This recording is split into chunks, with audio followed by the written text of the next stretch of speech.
also in the movie, it hits with all the beats and the action scene. It just makes it so much better. It's so good. It's so Yeah. good. Uh, Uh, um, like another one, I would say does a really good job when it comes to the particular songs that he picks for his films. James Gunn does a very good job as well. mm. Yeah, I would agree. Yeah, like Guardians of the Galaxy, both of them have Oh such yeah. good Oh yeah. soundtrack. Oh yeah. No, yeah. I have to agree though. Yeah. Yeah, Yeah. and depending on the film, like for example, Watchmen has a great soundtrack, and Soccer Oh Punch yeah. has a great soundtrack. But Oh, Oh then yeah. again, you definitely. get, and then you get Justice League, and you're like, Zach, what happened? Yeah, you're like, what are you doing? So close yet so Yeah, far. it's like when he hits it out of the park. But when he misses, he does swing hard and breaks his back missing. A little bit. He breaks his back missing, and he also throws the bat into the crowd. It nailed a child in the face. He's getting sued. Whoops. The umpire's dead. The Yeah. catcher's comatose. The pitcher's got gonorrhea. It's all going wrong. The guys in the field have PTSD, you know. Especially after our DC arc, definitely. Jeez. Oh. But yes, hello everyone. We've got a Oh, we guest start- today. Yeah, we started like a minute ago. It's fine. Oh, great. It's alright, Dan. Literally, the first thing I ever said on this podcast was, "Oh my god, Kylo Ren's an incel." That is the line that That's- started this podcast off.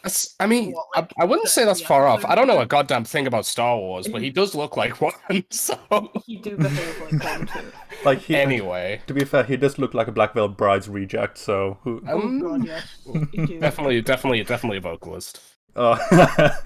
People are like suggesting that Adam Driver should play a young version of Snape, Mm. and I feel like that's an insult to Adam Driver. Just Mm. saying. Yeah. I feel like. I have Anyway. zero shits to give about Harry Potter, so I'll let you have that stake. But yes, we do have a guest today. Hello, sir. Would you like us to refer to you by a pseudonym or your human name? Dan will do. Oh, Hello. human names. All right. Yeah. How do you do, sir? I'm good. I'm tired. I'm gently sipping on a can of J2O. It's quite nice. I'm probably gonna crack open another one in a minute, but Yes, you do. Nice. Yes, you do. And It's pretty Amy, good. hello there. Hi. And how is you today? I am not too bad. I am also tired. nice. Oh, well, at least we're keeping things Tired. consistent. That's Yeah, great. you know, keeping an energy level. You know. Yeah. So, as is tradition, what did you guys watch the past week? Oh god. I watched things. I'm trying to remember. Oh my, we're off to a great start. It wasn't a movie, but I did like start watching anime again. Like I watched a series all the way through in 2 days. Yeah, that's fine. Series, yeah, TV. Series, Yeah. movies, anything we talk about.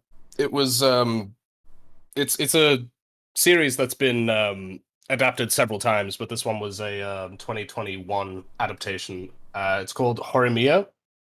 Oh, I've it's- been meaning to watch that. It's so good. It's so good.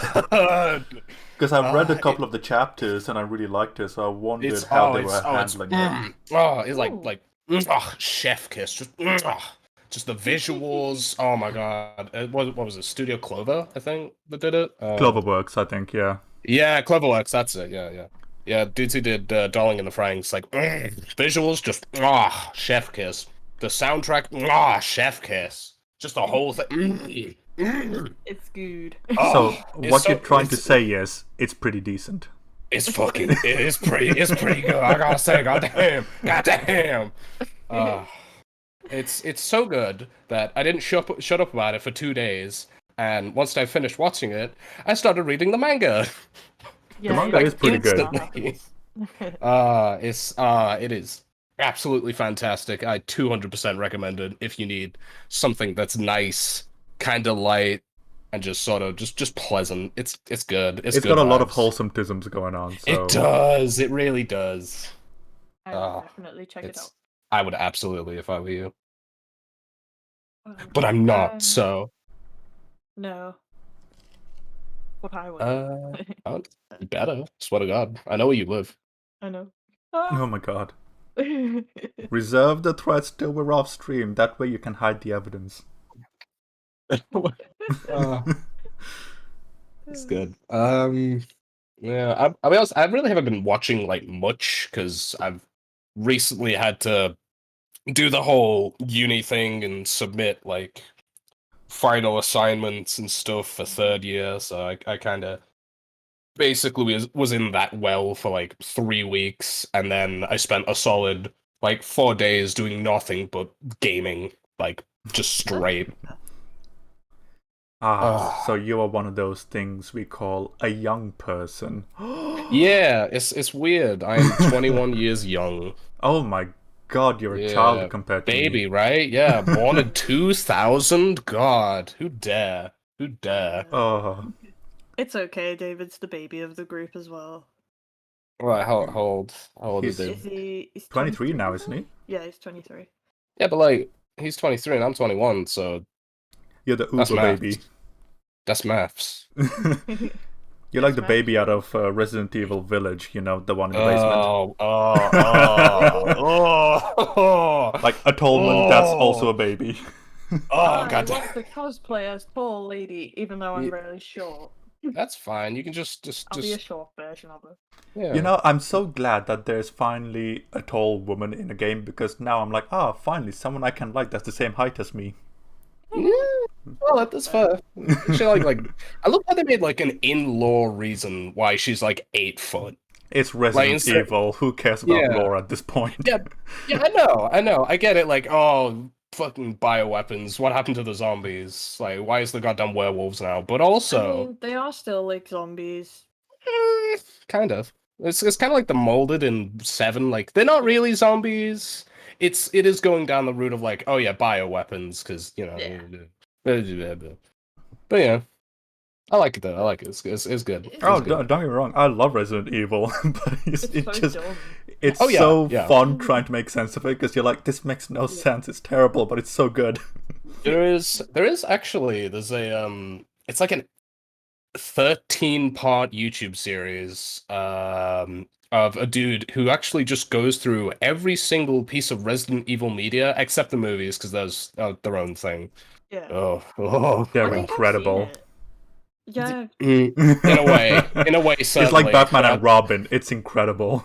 It is definitely a spectacle. Is there? Yeah, there's another Resident Evil movie. Yeah, it's a completely rebooted lore, quote unquote, accurate one coming out. Well, I mean, Resi lore is something that is highly contentious. That's why the major quotations. Yeah, but there's this YouTube series where a dude literally just talks about all of the games, comics, some of the animated films, which are actually lore relevant, quotation marks. Stage play as well. Is there? Yeah. Really? Yeah, I didn't know about that. I think it was in Japan. I can't remember, but you know what what happened. Yeah, you know what? I kind of believe that. I'd buy that. I'd buy that. Yeah.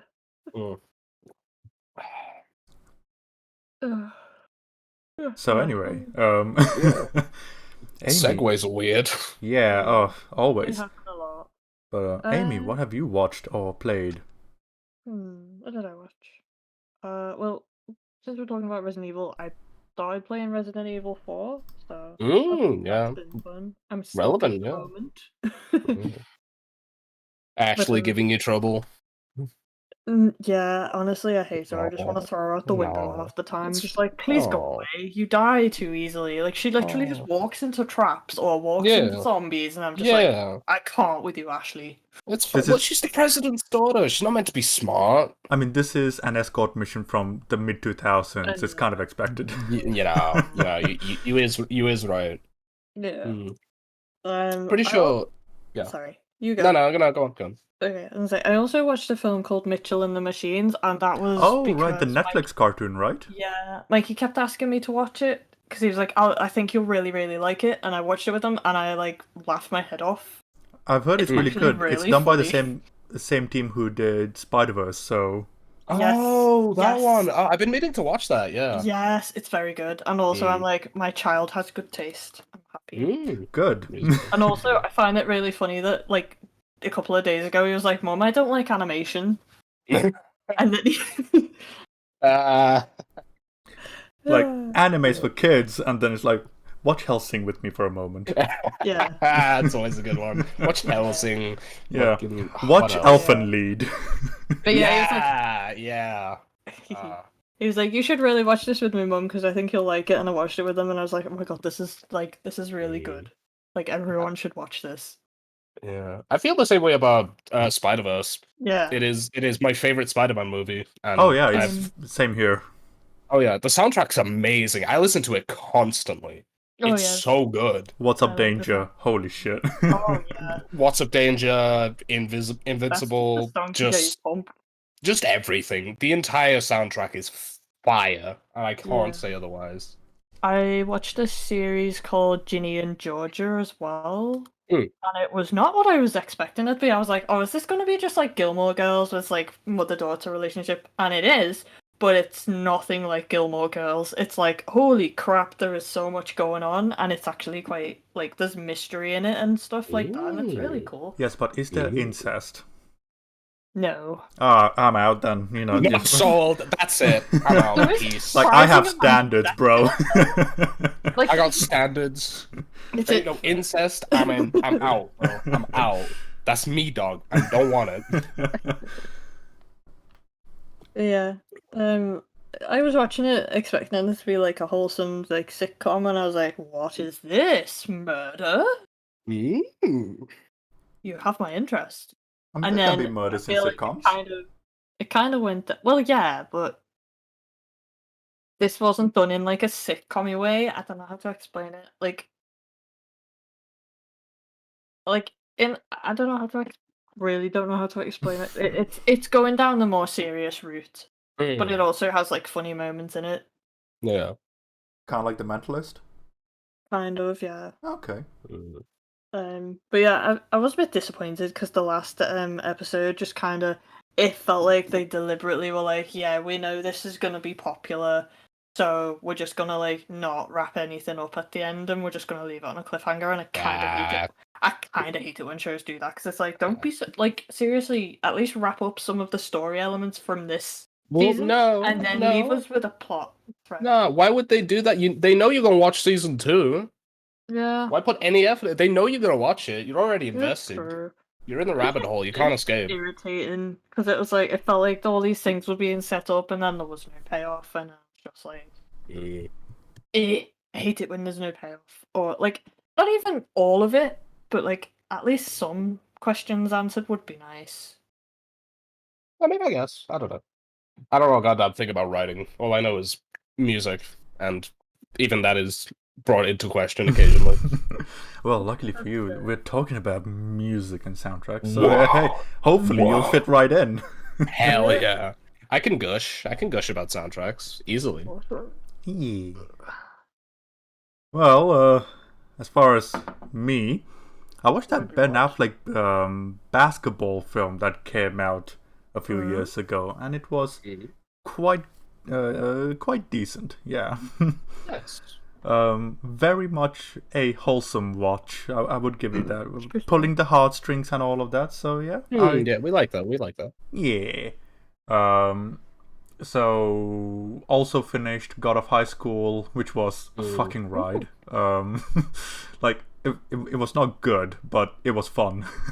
Yeah, that seems like one of those shows that it's like, this is kind of trashy, but like, go on. Nothing makes sense when you really think about it, but it's very fun, and the animation is top tier, so fair enough. Yeah, I mean, like, show doesn't always have to be like, it doesn't always have to be like seriously emotional or like, you know, consistent with like its in-law sort of bullshit. Like, it's helpful if it does.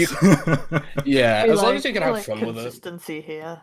But we also like terrible movies that you can have fun with. Oh yeah, I'm a big proponent of Twilight is amazing camp, so I very much champion more Twilight films if they ever get made. But yeah, like if you were to ask me to look at the show intellectually, I'd probably go off on like a 6-day rant about how it makes no sense. You'd be able to write a dissertation on it, but oh, we'll dude, talk about that. Like talking about dissertations, I was doing a word count on my complete Enola Holmes diagnosis, and it's 30,000 words long so far. Oh my god! That's 3 dissertations. Oh my 3 dissertations. Jeez, that is all right. That is 10 times what I wrote for my dissertation, and my dissertation was an ambient noise EP. I mean, I guess your dissertation was quite ambient if it was low on word count. Yeah, well, basically, how a practical musical dissertation works is you basically come up with an idea, you make it, and then you talk about how you made it, what inspired it, what went into it. Not really much of the technical side of it, but like sort of inspirations, where you got all the ideas from, and all that. It sounds very similar to a film one. I'd probably say it is, because it's a practical one, so you're getting mostly marked on the work, but you also have to back it up. So yeah, that's why it's taken me 30,000 words and more, because I still have 2 more drafts to do. Jesus Christ, I couldn't do that. I'll be honest. I'm awful at writing essays. Videos, yeah, I'm awful at writing them too. Apparently, I'm awful at making video essays too. For now, you can always learn. Everyone's terrible at the start. Oh yeah, totally. I completely agree. God, what else did I watch? God of High School. Oh, I started watching the Detention TV show. The quote-unquote sequel made in Taiwan for the Red Candle game. If anyone's heard of Detention, it's very good. No, but please continue. So it was the game itself. For context, is I know the game Detention. Oh yeah, so this is a sequel to the game, but live-action TV series. All right, yeah. So it's made in Taiwan, so which is great because it's sticking to its roots, thankfully, and it's quite well put together so far. We'll see if it wraps up well or not. Yeah.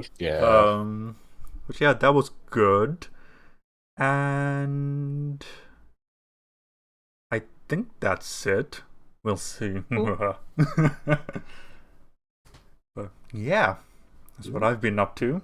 You know, besides ripping on the Last of Us Part 2 and Enola Holmes, which is a full-time job at this point, but I don't get paid for it. I mean, like, all you gotta do is make like a 30-minute video essay on YouTube with like a sort of clickbaity title, like easy, or at least it would have been like easy when it came out. Like that's easy views, easy clicks. It's easy if you don't have so many issues with the game where you literally end up writing a dissertation about it.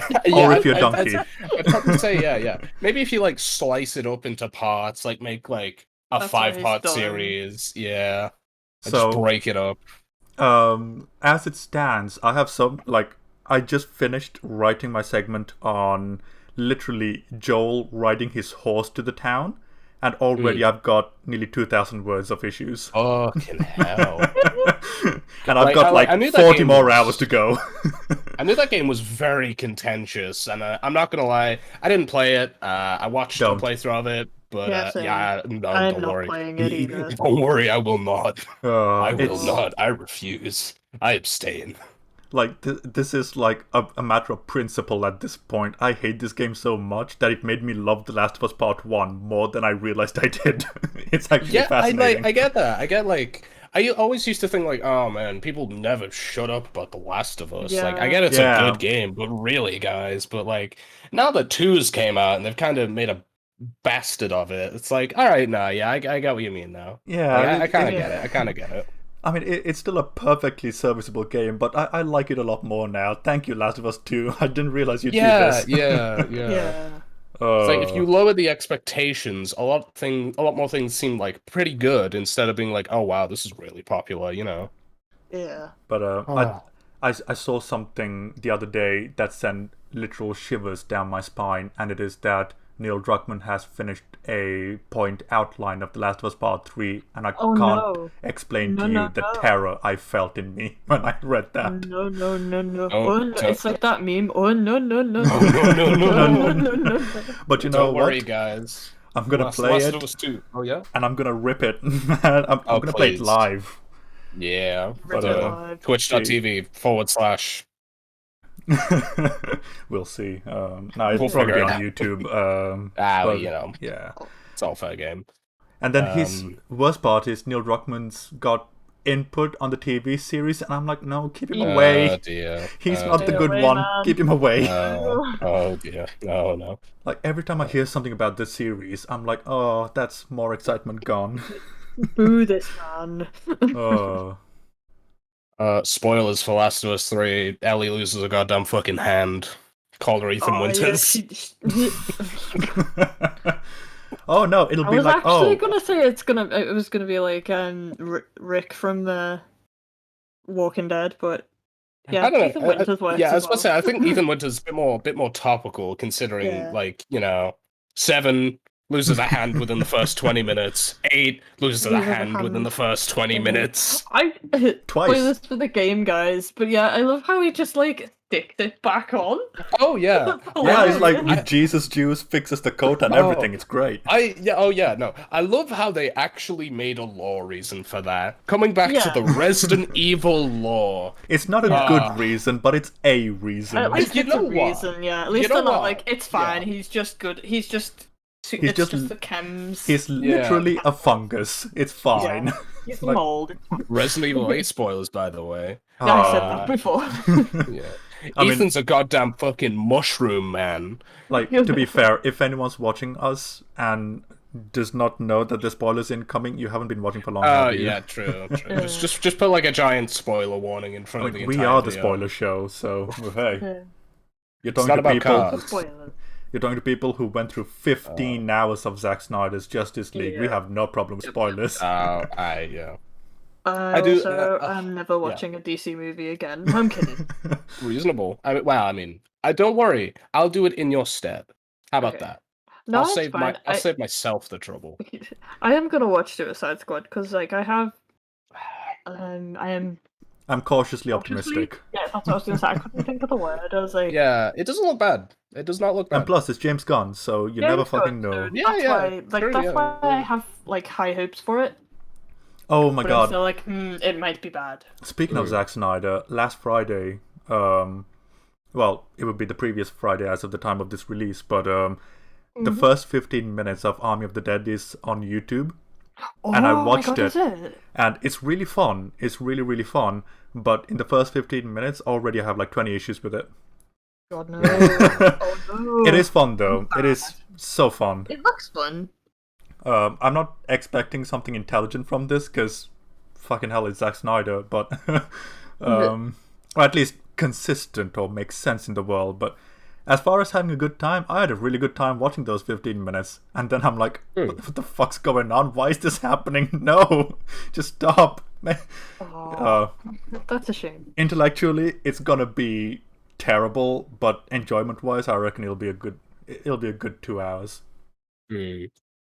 I feel like it's either like a good like show, movie, piece of media, whatever. It's a well-balanced mix of like, cool, intellectually this is provoking and I can enjoy it. Or it's like it just drops one and maxes out the other, you know. Yeah. Or This on show the- is very thinky. Yeah, go on. Or, no, I was just gonna say, or on the very, very rare occasion, like Violet Evergarden or Bly Manor, both of them Oh yeah, are it's just maximized. both. It's just both. It's like just it makes It's cheated. insanely good. Oh Yeah. yeah, God. I think Bly Manor has received the most praise out of all of us. I Because know. usually it's either like one of us really doesn't like it, one of us is indifferent, one of us loves it, Spoiler Or alert, it's the like- one who usually hates it is probably me. or we all hate it, like Wonder Woman 84. Oh, Jesus, that was an experience.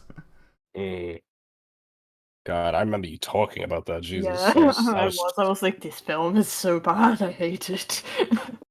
It's I feel it's so not a sorry for you were probably like, "Shut up about this movie." No. I'll be honest. I loved it. I love the discourse. It's great. Oh, for a second I thought you were gonna say you loved the film, and I was like, that's a very interesting position to take. No. Don't misconstrue me. No. No, because like if I were to land some positives, it does have some things you can get enjoyment from. It's just most of it shit. I feel like most movies have that redeeming quality. Like The Room itself is just like you watch it for the spectacle of it. Yeah. Oh, Just for the. it deserved Oscars, man. It did for the wrong reasons, but yes, it did. No, I mean if it's Oscars today, legitimately. All right, you know what? Yeah. Yeah, get an Oscar today. Because Tommy Wiseau, we don't know where the fuck he's from, so he'll get all the diversity check marks going.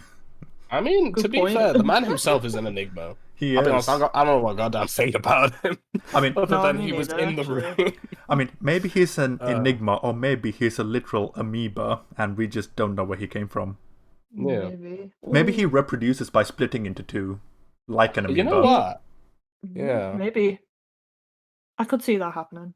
Honestly, yeah, that makes sense. It's like an island of nothing but Tommy Wiseau's. Oh my! It'll be like in Johnny Bravo. Tommy Wiseau series. It'll be like that one episode from Johnny Bravo where it's like the island of beautiful women, only it's the island of beautiful Tommies. It's just Tommy Wiseau's going, "Oh hey Mark, oh hey Mark, oh hey Mark." It's like, oh my god. Hi, Mark. I did not hit her. I did not. Oh hi, Mark. I'm not gonna lie. Movie. I have not finished that movie. I got 30 minutes in. I think I watched some of it with you. And we were like, okay, let's turn this off now. Yeah, no, we got half an hour in, and at the third sex scene, we were like, you know what? Wow. Maybe let's stop. It just gets better. It gets better and better. I know it gets better, but I can't bring myself to sit through all of it. I just can't. It was probably the mildest thing I've ever watched. Yeah. You know what? That's reasonable. That's an apt statement. That's a good statement. Yeah, like I've seen some weird stuff, man. Like Japanese splatter films and things that no one should see unless you hate them. Like if you really hate them, recommend the stuff I don't recommend. But you know, aside from that, don't watch it willingly. No. Something you wouldn't push on your worst enemy unless you really didn't like them. Yeah. It's true. I get you. Right. So, Daniel-san. Yeah, what's up? Well, rather than soundtracks, tell us who is your among your favorite composers for film? Oh, you. All right. So I've already got one lined up. I don't need to think about it too hard because I was like, all right, I'm gonna be talking about soundtracks. There's one dude and one soundtrack that I love, like especially, and it's the anime movie, A Silent Voice, and yes, the soundtrack for that, and the composer. I'm gonna butcher this. Kensuke Ushio. Kensuke Ushio, yeah. Yeah, Kensuke Ushio.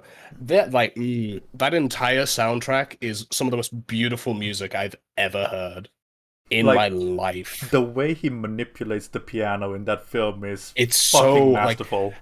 I could probably tell you how he does it because I tried doing something similar in second year because I actually did a presentation on one of the first pieces you hear. I think it's like in 1-1. Which is actually based on Beethoven's Invention in C major. Fun fact. Like, all of that music, all the music when it's sort of shot from Shoko, I think? The deaf guy. It's been a while. It's been a minute. I can't watch that movie too many times in a year. That's like a special occasion movie. But, yeah. I want to feel depressed. Let's watch it. God, yeah! Like every single time, every time I've shown this to someone, it's like cool, and then you get to the one scene with the fireworks, and it's like, oh my god! No, I'm sorry. No, yeah. You know, it's like it's a very quote unquote depressing kind of film, but it's presented in such a hopeful and optimistic manner. Like the thing is, like it's so like dreary and like dreadful, and it's about this dude trying to climb back up from being a terrible, awful human being. And at the very end, it's so uplifting. Like I actually went to see it in cinemas. I went to see it in So the did Odeon, I. in Liverpool. Me too. And honestly, at the end, I was crying. I was actually crying at how goddamn beautiful that movie is and the soundtrack. It's so good. Oh, we must have just missed each other because I was maybe there it was, on that one night. It was Liverpool won? Liverpool won. It was in 2017. I think it was March. It wasn't my mid-March. Yeah, it was my first year of uni, so yeah, that was actually my first date. That was a good date. Oh my god. Yeah, could you imagine? I remember. Could you imagine going to see a silent voice on your first date with someone and bursting into tears at the end? That is a choice. Like, that gives the like wrong... a hella good first date. I mean, it was, to be fair. We got pizza and everything. Good times. But yeah, like, God. Oh, such a good movie. Such a good soundtrack. It's on Spotify. I listen to it very occasionally, but like it's so good. It's the way he works with the piano in those scenes, as I was talking about earlier before I went off on that tangent. Is I'd imagine what he does is he gets an upright piano and he opens it up and sort of gets a microphone and sticks it inside and sort of probably like cranks the gain, so it's very sensitive to sound, and probably gets a condenser microphone, so it's very sensitive to high pitches and such. And he probably just sort of sits and plays the piano very gently. You know what I mean? Like you can hear the sounds of the hammers hitting strings, like the stool creaks, the pedals. There's a very subtle crackle in the soundtrack as well. Yeah, there's also like he makes an instrument out of just like ambient room tone, and it's amazing because it perfectly represents Shoko's condition. Like, she's deaf. She doesn't hear anything. So it's just sort of white noise. And it's, oh, God. I could actually write a thesis on how much I goddamn love that movie. But will you? Oh. if I had the... well, not if I had the time. If I had the willpower, I would. Man, I sense a video essay right there, man. It's just... It's such a good movie. If you haven't watched it and you want to cry, just go do it now. And if you're really into it, the manga's there too, and that's arguably even better. Because I read the manga before watching the film, and I'm like, okay, there's certain things they cut for the film, understandably, but oh my god, it's still so good. Oh yeah, actually, I bought 2 volumes of the manga, but I have not like actually sat down to read it. Honestly, I would say the manga is one of the best constructed comics I've read in a while. Oh yeah, no, I've heard like the like. I know the movie's great. It does miss a couple beats, and like some of the frames aren't as impactful as they are in the drawn form. But like overall, it's just a solid it's a solid time killer. Like, if you really want impactful media, like... it's a very well executed film. It's still very good, guys. It's still very good. It's so good. Another movie I actually went to see. It wasn't a day. It was more like a day out with a couple friends, but in the Odeon as well, Liverpool One Odeon. Was Your Name, Kimi no Na wa. In IMAX? Yeah, I was there for that as well. Fan. Nice, dude. Weird. Who knows, maybe when we see each other, we might recognize each other. Maybe. Who knows? I think you guys have actually met once, because you came to the screening of Chrysalis, didn't you, Dan? Well, that was in the Walton Picture House. The Walton Picture House. Yeah, maybe so. Oh, yeah, maybe. Possibly. I don't know. I may recognize you. I'll be honest, I don't know how much my physical appearance has changed, because I just haven't shaved, and I haven't, like, my hair's grown really long. And... Your hair was long at the time anyway, so... No, but, like Amy, it's long now. Like, it's long. I have super short hair again now. I'm happy. Yeah, I saw. I seen it. I know, but I have seen yeah. things. I've seen things, terrible things, perfect things, terrible perfect Is it things. Beetlejuice 2? I'm sorry, what? Yeah, they've been working on it for a while. Oh, Okay. interesting.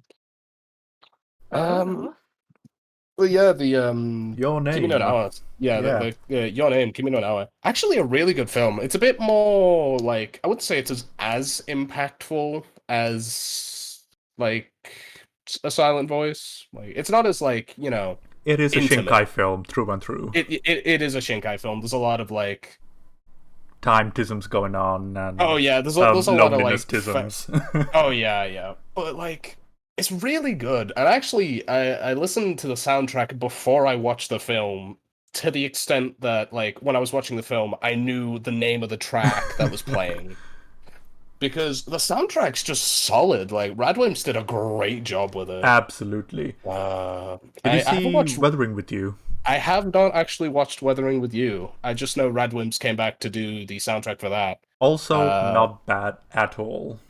I heard it was pretty good, yeah. Like, it's a Shinkai film, so the visuals are just oh my god, like, one thing you can expect from him is stunning visuals. Oh yeah, they look amazing. I bet they look great on a cinema screen, like, oh. Absolutely. I would still say his best looking film to this day is probably Garden of Words. I can't remember if I've watched that or not. I've definitely seen snippets and I've heard of it, definitely, because Shinkai film. It's not everyone's cup of tea, but it's one of my favorites. Yeah. Mainly because of the consistency of it and just how well every single frame is from a production level. It is very good looking, very high standard. Oh yeah, certainly. Like, and even then, like at this point, I'm like, okay, so Garden of Words, that's like a 9.5 out of 10 in terms of visuals. Your Name is like a 9.2. Like, I'm literally splitting hairs. Like Shinkai, if you're gonna bash a Shinkai film on anything, it's not gonna be the visuals. I'll tell you right now. Or the music. My god, the music's good as well. They smash it out of the park, like pretty much every time. Technically, they're very proficient, very well executed. Narratives can be kind of tismy sometimes, but yeah, like that's just sort of something that happens. Like, yeah. Time travel? What? It's like, wait, no one noticed a calendar? Like, okay. Yeah, that is definitely part of it. But overall, in terms of like executing emotive visuals and emotive plot points, he is very adept at that. Oh yeah, very good at it. Yeah, I gotta say, yeah. I mean, if we're talking about anime, and we're talking about good visuals, and we're talking about good soundtracks, there's got to be some point where Ghibli comes into the picture. Am I right? I thought you were going to say Redline, and I was almost going to kiss you there. Because hardly anyone knows Redline for some reason, and it's fucking insane. I'll be honest, I probably don't know Redline. Oh, Redline is so good. It's like 2007 Madhouse, Death Race in Space. Yeah. Okay. So good. But I'll have to look into that then. Yeah. But yeah, Studio Ghibli, of course. Gold standard in a lot of. Who hasn't? Who hasn't? Like, I don't care who you are. I don't care what background you came from. You've seen a Ghibli film, sure. Yeah, the most common of which is probably gonna be Spirited Away. Spirited Away. My first was Princess Mononoke when I was like 12, and I was like, "Holy shit!" Oh God, really? I watched that, and then I was like, "Bengali has nothing on this movie." And I was like, "Oh." God. I think my first exposure to Ghibli was actually from Amy watching Howls for a college project. Ooh, yeah, very we good. actually had Yeah. college introduced me to Studio Ghibli because they were like, "Let's watch Howl's Moving Castle." Nobody else liked it, and I was like, "What? Did we watch it's okay. Some people have no taste. It's fine. I was like, it's fine, you know. Movie that was so cool, and then that just like I showed it, and then you brought it home on like DVD, and I was like, "Yo, this kind of looks sick." Yeah. Like, my journey with Ghibli is so weird because it went from like Princess Mononoke, and then you got like fucking Grave the Fireflies, Howl's Moving Castle, God, and then Totoro at the end. I'm like, okay, yeah, I got there eventually. In a weird order, like you went from like holy shit to Aw, Dude. like, you Awesome. did that in a weird order. Yeah. What just fucking? What Dude, just you're talking done to a it guy okay? who you're talking to a guy who watched Evil Dead at 6 and Teletubbies All at right, 9. yeah, okay, all right. You know what? You know what? That's valid. I gotta say, probably Like, my favorite Ghibli film. Oh yeah, sorry. no, keep going. I was done. But yeah, my favorite Ghibli film, absolutely, 100%, Kiki's Delivery Service. Yes. Oh I my agree. god. I have a teddy of Gigi. Mm. I'm pretty sure a friend for Christmas brought me a little GG like lamp. It's supposed to be like you hook the light bulb. It's got a That's little. cute. Yeah, it didn't work, but it is very cute. We love cheap things off like Etsy or Amazon or whatever the hell. Yeah, I found But, a teddy of Gigi at Comic Con, so I was like, I'm buying it. It's mine now. Cute, very good. We like this content. But just one thing I love about every Ghibli film is you could pause at pretty much any point in the film and you literally have like a wallpaper. Like you could get Yeah. it framed, is how good it looks. Absolutely. Yeah. Just by chance, have you guys seen? Let me check the name. Mary and the Witch's Flower. I actually have No, not. I haven't seen that one. It's done by the quote-unquote successors of Ghibli when they first closed down. Yeah. So they got together, made Studio Ponak, and then made Mary and the Witch's Flower, which was quite interesting. I'll have to Very look into that. Yeah. visually very good. Oh, I imagine. Yeah, if it's ex Ghibli folk, then Yeah. ooh. Also another one I saw in the cinemas and was very good. Yeah. One that I watched very recently, a Ghibli film that I watched fairly recently, like within the last year or so, was The Wind Rises, and Oh, yeah. I still that haven't is- seen that, unfortunately. it is a very impactful film, and Oh, it's yeah. it's weird to think that it's kind of autobiographical. Yeah, it's like- a true story that It is they've a adapted. true story, and it's so weird to think about it when you watch it because it's like, Yeah. this is crazy. This happens. This is all real. That's insane. But it is a fantastic movie, as most, if not all, Ghibli films are. They're all just like amazing. Literally anybody can enjoy this. Speaking of World War II related anime, have you guys seen In This Corner of the World? By I believe it's by Studio Mappa. I haven't seen it, but I think you've talked about it before. I probably have. It's a very good film. I have not. It looks familiar, but I don't think I've seen it. Yeah, it's basically set in a town next to Hiroshima in the days leading up to the bombing. And oh my god, it's so good. Yeah, that premise already has me like, oh no, but like You're like, I'm gonna cry. Genuinely, there's this, because the art style really helps with it as well, because it's got this really watercolor paper-esque art style, and then you come to post-bombing and you just see everything and it's like, holy shit, let's just take a moment to pause and just collect ourselves. No, definitely. Everything one is of those. presented so matter of fact, and the soundtrack to that is just it's so good. It's very good. Oh goodness, that honestly sounds like a really good bad time. You know what I mean? Yeah. You get me? Like, god damn. Cool. So, Amy, I would like to pose to you any particular composers that you're into. Okay, I'm gonna have to look up how to pronounce this because she did the soundtrack for Joker. Oh, Hilda Gutmann Yes. Dortier. I think that's how you pronounce it. But yes, I like her stuff. I haven't heard her do anything else, but like I remember watching Joker and being like, She did "That Chernobyl looks as well. so good." Did she? I Oh, did wow. actually watch Chernobyl, so. I've seen bits. But yeah, I really enjoyed her like composing in Joker. I can see why she won an Oscar for it. It was a stunning soundtrack. very I still good. listen to yeah. it sometimes. I mean, Joker was just one of those films, wasn't it? Yeah. It was Really? Films, you either like it or you don't. Yeah. And even if you don't, you gotta admit it's pretty good. Yeah. Oh yeah. If you yeah. don't, you've got to admit, in terms of like the way it's put together, it's pretty good. Yeah. Presentation-wise, it's pretty immaculate. Yeah. Stunning. And also, I would probably just say the entire soundtrack for Baby Driver because I listen to it on the regular. Like that's my cleaning the house soundtrack. Wait, score or soundtrack? The soundtrack. Soundtrack. Okay. Yeah. So for score, I'm saying I really like Hilda, and for soundtrack, I'm gonna go with I don't know who actually chose the soundtrack.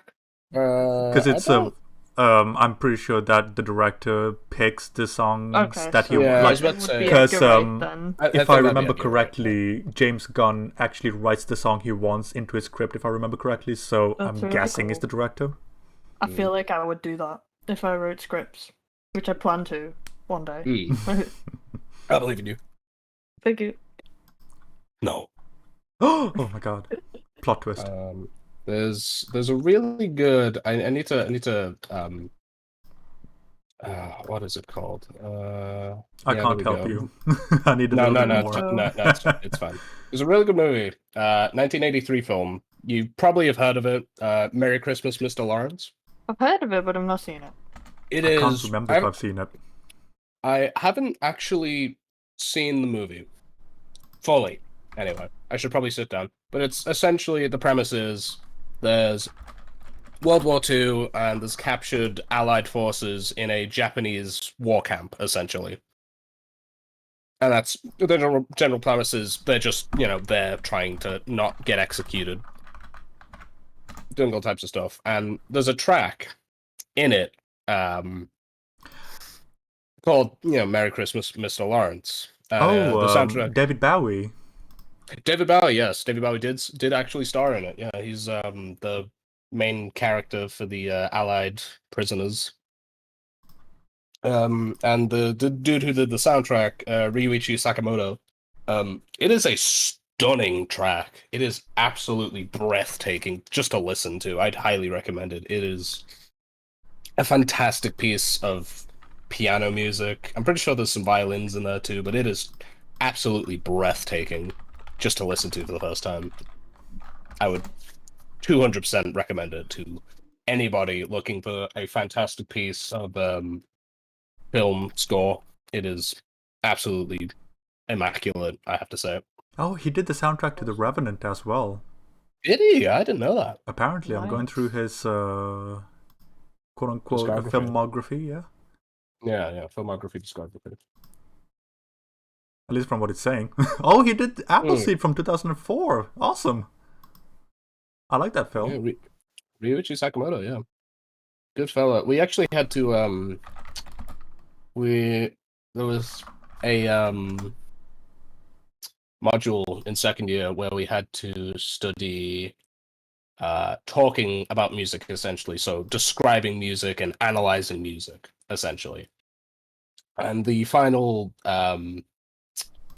assignment for that module was essentially we had to pick a track and write a 2,000-word essay about it and what it was basically inspired by. So for my one, I did Merry Christmas, Mr. Lawrence and Ryuichi Sakamoto and the late romantic works of Debussy and Clair de Lune and all that type of stuff, because they are closely related, being romantic pieces of piano music, essentially.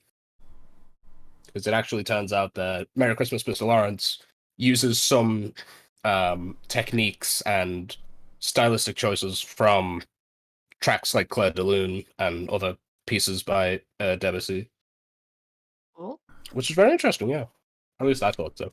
Yeah, absolutely. I mean, but yeah.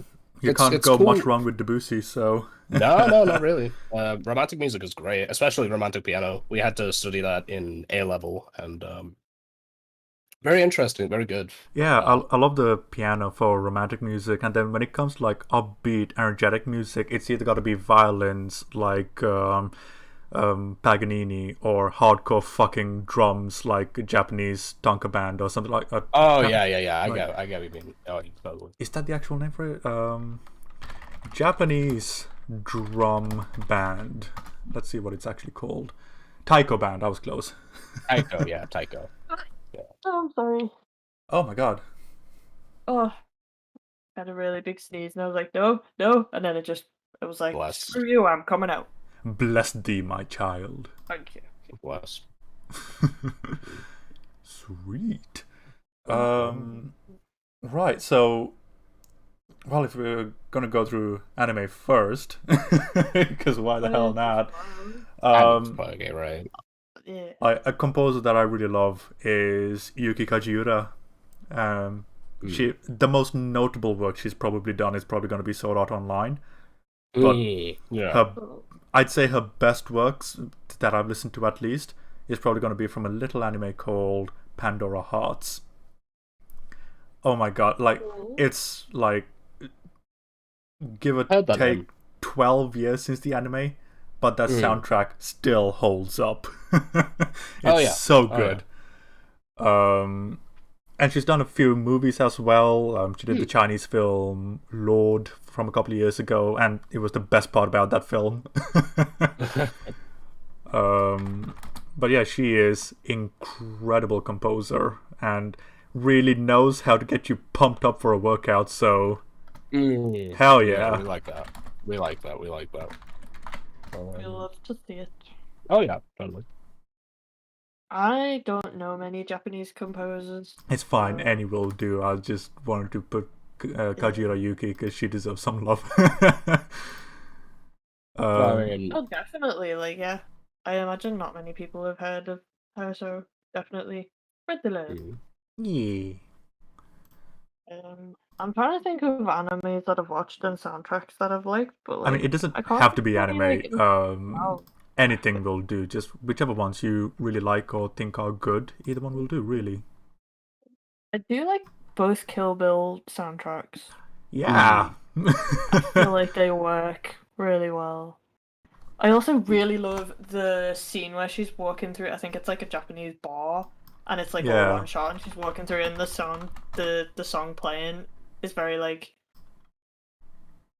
I don't know how to explain it, but it shouldn't work, but it does, because like obviously she's walking around with a knife getting ready to like confront this person that she's about to kill, and there's this really upbeat soundtrack like just blasting in the background, and I'm just like, the whole like tonal dissonance type thing, kind of like in Reservoir Dogs in the torture scene. That one. Yes. Yeah, good old tonal dissonance. We like it. Yeah, good. That is what we call Tarantino. Go on. Yeah. So Kubrick likes to do that as well in his movie. Yeah. It's what we call peak Tarantino there. Yeah. Oh, certainly. I think Kill Bill actually might be one of the movies that made me go, I want to make something like that. Yeah, I mean, it's a good film to have that feeling for. Oh, yeah. And plus, it's got anime segments as well, so there you go. You doubled up. Easy, bro. It counts. But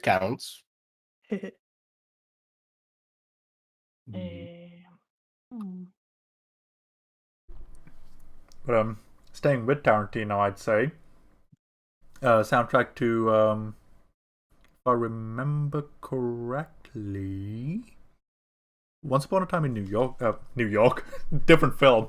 Hollywood. Yeah, that's got a. I still haven't seen that yet, but I will take a word for it. Do you know what? I've not seen it either. For like 4/5 of it, you'll be like, okay, what? Come on, this is very un-Tarantino-like, and then the finale is just incredible. Awesome. Like, because me and a friend went to watch it in the cinema, and we were getting to the end, and we were like, wow, this is a really, really chill film considering this is a Tarantino film. And then imagine all of the violence in a Tarantino film condensed into 10 minutes. I was about to say, does he save all this? Does Quentin save all his Tarantino for the very last moment? You know, it's so worth it. It's so fun because in the cinema we were all like cheering and having a good time, laughing and just going with it. It was insane. It was great. Awesome. The Nice. soundtrack to Pulp Fiction's pretty good as well. Oh yeah. Yes. Most Tarantino films have stellar soundtracks. Yeah, banging soundtracks. I have to agree. Inglourious Basterds one really stands out as well. It was really good. I need to rewatch that. It's been a minute. Genuinely, like every couple of months, I just get on and watch the first 10 minutes, the interrogation between Hans Landa and Monsieur Lapidite in the milk farm, and I just watched that for a bit, and I'm like, oh, so good. I suppose if we're going to talk about movie soundtracks, one that definitely needs to be brought up is 2001, A Space Odyssey. Yes. Yep. Simply for the very good. simply for the spectacle of it. Because regardless if you like it or not, you have to admit it is very, very suiting. Yeah, I feel like that's the only thing I actually liked about that movie. Like, for me, that movie was very overhyped, and then when I actually sat down to watch it, I was like, I'm bored. Like, that is a film I do not like, but I appreciate every single aspect of it. Like, I respect that film so much, but I do not like it. The first time I actually watched that film, I was at a friend's house, and he pretty much... it was, like, really, like, light and breezy, and he was like, hey, you guys want to watch 2001: A Space Odyssey? And I was like, as you fucking do. Yeah. And I basically said, like, oh, I haven't watched that, so yeah, go on. And, like, 2 hours later, I'm like, bro, what? It's like, What? we're Like, gonna hang out less. Yeah. I was like, I should watch this movie, and then I couldn't finish it. Like, I didn't watch it all the way through, but I will... I'm not gonna lie. I will give it the like, soundtrack, but... Yeah. Richard Strauss, I believe, did most of it.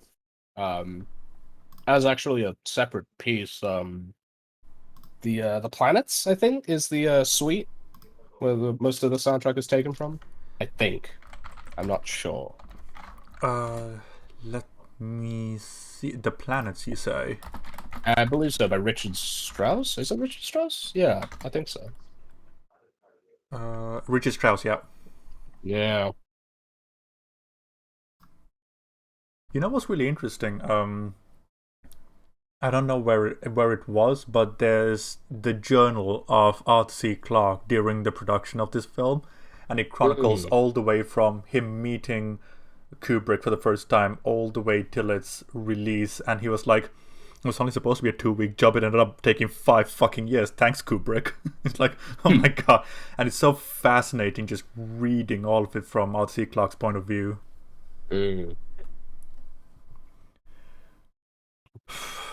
Found it once, and I've never seen it again. Just one of those things. I definitely say a standout piece is, and I couldn't tell you which piece it is, honestly. I could not tell you which piece from that movie it is. It's the intro, and it's so iconic. You can't not. Like, even if you've not seen the film, you can recognize that it's from that movie. Oh yeah. The first time I saw that was in The Simpsons, and I had no idea what was going on. And then 10 years later, I watched this, and I'm like, oh, okay. Pop culture reference, we love it. There were so many pop culture references I just never got until I actually watched the film, and I was like, that's where that's from. Crazy. Yeah. I still don't get why it's funny, but okay. I mean, that happened. I don't know if it's meant to be funny, but it might just be like it's that, you know? Yeah. Like low-hanging fruit. Maybe. I can't remember the context of when it was used in The Simpsons, but I remember laughing so hard. I'll be honest, I don't remember watching a lot of The Simpsons. We were very much a Family Guy household. Yeah. For a time. I tried Family Guy, but I just couldn't get behind it. I don't blame you. Like, in hindsight, it's not even that funny. Like, it's mostly cringe humor, and I'm like... yeah. I don't know, cringe humor just doesn't work for me. It just doesn't make me laugh. Like, if you asked me to watch it, like, today, I would politely tell you to fuck off. Yeah, like, at least it's polite. If it was put on now, like, I'd be like, please turn it off. Like, I used to be like my friends would just put it on in the background, and I'd be like, yeah, cool. I watch that at home. And then, like, as I've gotten older, I'm just like, it's actually terrible. Like, if you made me watch... why did I find it funny? Yeah, if you made me watch anything, it would definitely be Futurama. Futurama was good from what I've seen, yeah. Oh yeah, Futurama's really good. Yeah. Or like first 5 seasons of The Simpsons was peak. Yeah.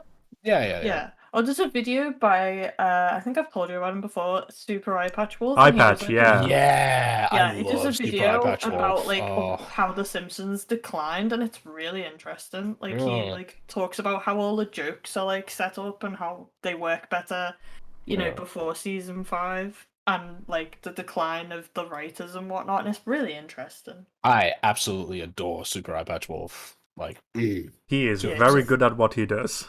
oh, He is. certainly.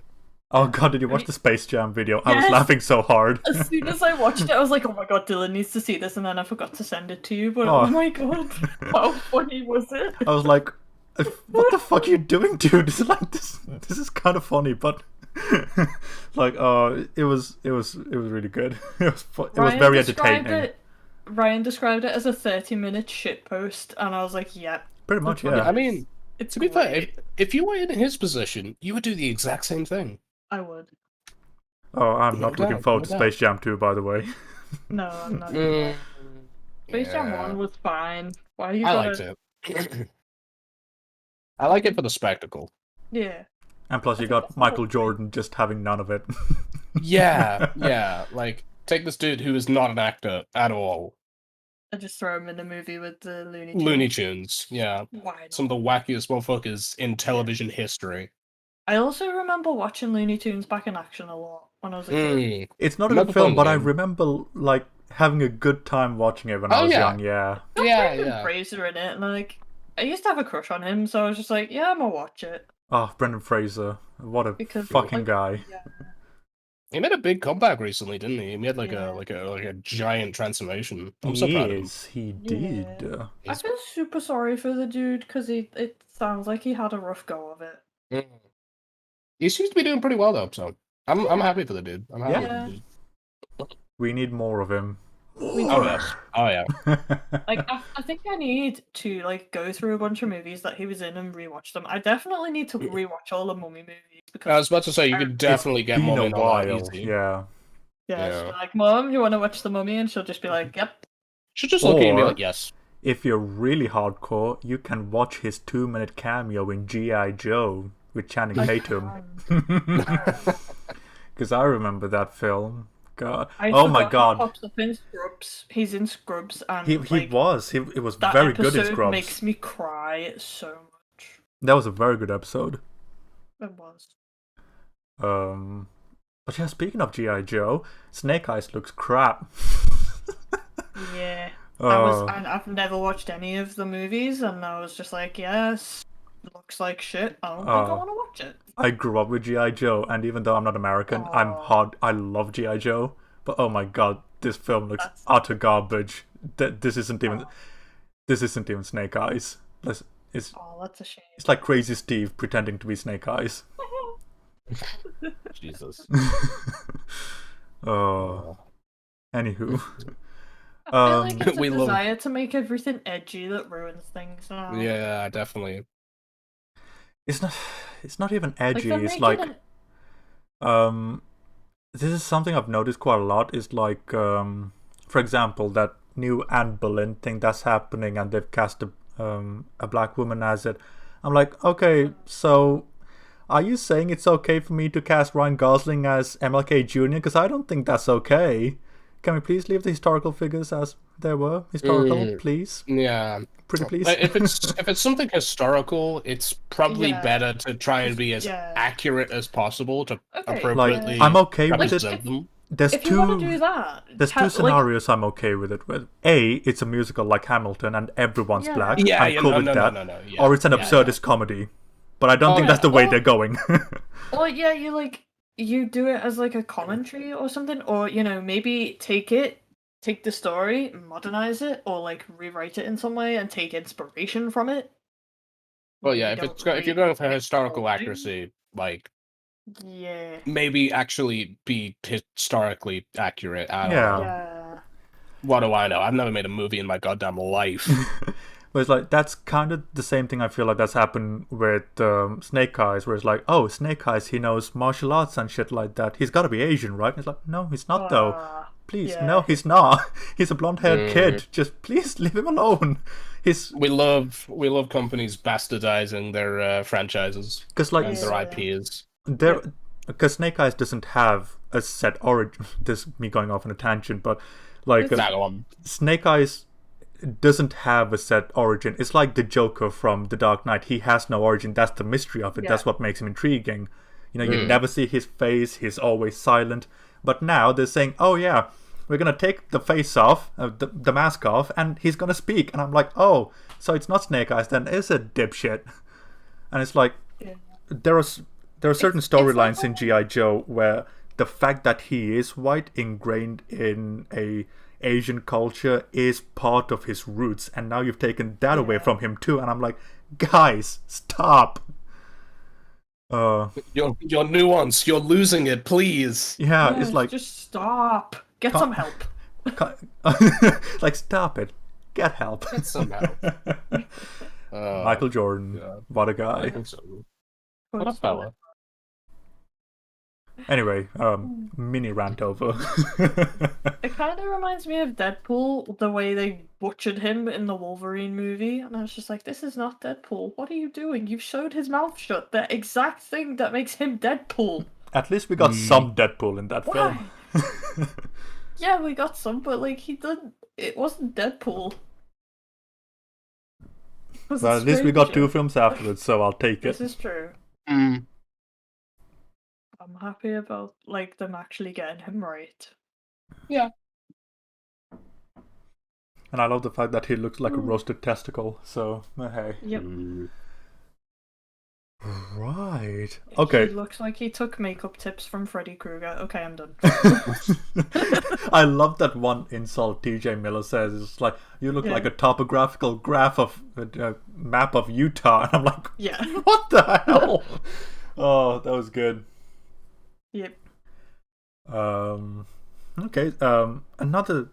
Well, a couple of composers I really like. Junkie XL or Tom Hulkenberg. Mad Max Fury Road, BVS, all sorts of tisms going on. Hell of a composer. Love him. Like, I can switch on my PC, go on Spotify, and listen to Brothers in Arms from Mad Max, and I'll be like, yes, I am ready. Yeah. But I mean, if you're doing a movie like Mad Max, you kind of have to have a soundtrack like that. Like you can't make a soundtrack to the apocalypse and not have it go all in. That's not possible. Absolutely. And it's just most of his soundtrack, like especially when he does like a big bombastic otherworldly stuff, like, you know, Mad Max or the DC stuff, they're so bombastic. They feel larger than life, and you're like, holy shit, this is a film. And then the quality of the film itself notwithstanding, the soundtracks. Oh, Tom Hulkenberg, his soundtracks are fucking stellar. Definitely. Yeah. And then going even further back, Hans Zimmer. Oh, of course. Yeah. God. Of course. Yeah. Oh, Danny Elfman's one I really like as well. Danny Elfman, very different from those two, but very good. Very good at what he does. Yeah. Like, okay, so I'm one of those weird people. My favorite soundtrack from Hans Zimmer is The Rock, but my favorite theme that he's composed for any film is from Man of Steel. But then the one I've listened to the most comes from Gladiator. Like, Hans Zimmer is just so good. Oh yeah, very, very, like, he's done a lot of work. He's very famous. Like, definitely up there when you think, famous movie composer. Yeah, like you got the Howard Shores, you got the John Williams is way at the top. Yeah. Yeah. If we're getting to that upper echelon of composers, I'd say Hans Zimmer is almost at that peak, joining alongside them. Definitely, like Zimmer will almost always get brought up in some capacity when you talk about like soundtracks. Yeah. Okay. I just love the Dark Knight soundtrack. But I think that's my favorite. The Dark Knight soundtrack is very good. That is a good soundtrack. Yeah. He also did Dunkirk, which is a very interesting soundtrack. He did Sherlock Holmes as well. He did. It's very good. Well, yeah. Oh, and Inception. That makes sense. Any Christopher Nolan film, basically. And he also did the soundtrack to Wonder Woman 84, but let's not talk about that. Yeah, because that was a shit soundtrack. Yeah, that wasn't his best were. Yeah, we're going to politely ignore that real quick. Yeah. My favorite Danny Elfman soundtrack's actually from the film Wanted, and he Wait. wrote a song for that film and sang it himself, and it was pretty good. Wait, Wanted as in Angelina Jolie Wanted? Yes. Ah! I never realized that was him. I can't remember whereabouts the song happens, but I think it's the bit, where he picks the keyboard up and smacks the guy over the face with it. Actually, that's Chris. Chris Evans. Yeah, No, Chris, the other Chris. The one Chris from Pratt. Guardians of the Galaxy. Yeah, he gets smacked Chris Pratt across the face. Wow. Yeah. I enjoyed that bit. And that's when the song kicks in. But yeah, I think he wrote that song and sang it himself. I guess that's why I really don't associate Danny Elfman with Wanted, is because it's such a non-Danny Elfman soundtrack. Yeah, like when you get like Nightmare Before Christmas, and then you get Wanted, and it's like that's the same guy. It's like, what, really? Yeah, there's more comparison between Batman '89 and A Nightmare Before Christmas. Yeah. Although that Batman I soundtrack, love Nightmare Before Christmas as well, but yeah, I really enjoyed the Wanted soundtrack. Nice. We do like diversity out of our composers. We do. Yee.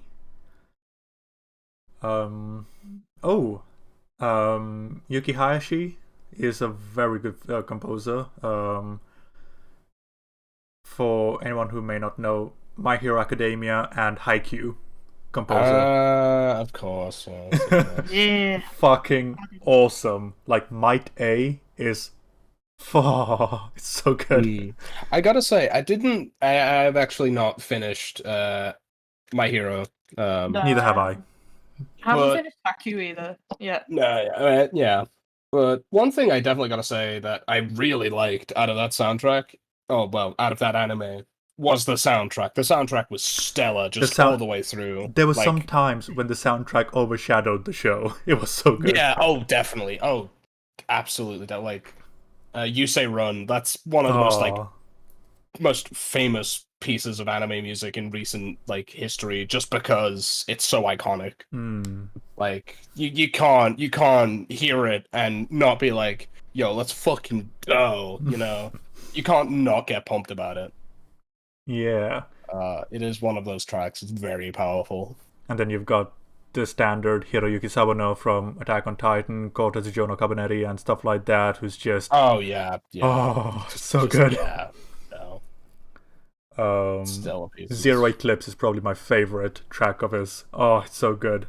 But then Kabaneri's good, and then Guilty Crown's good. Oh my god, it's just so good.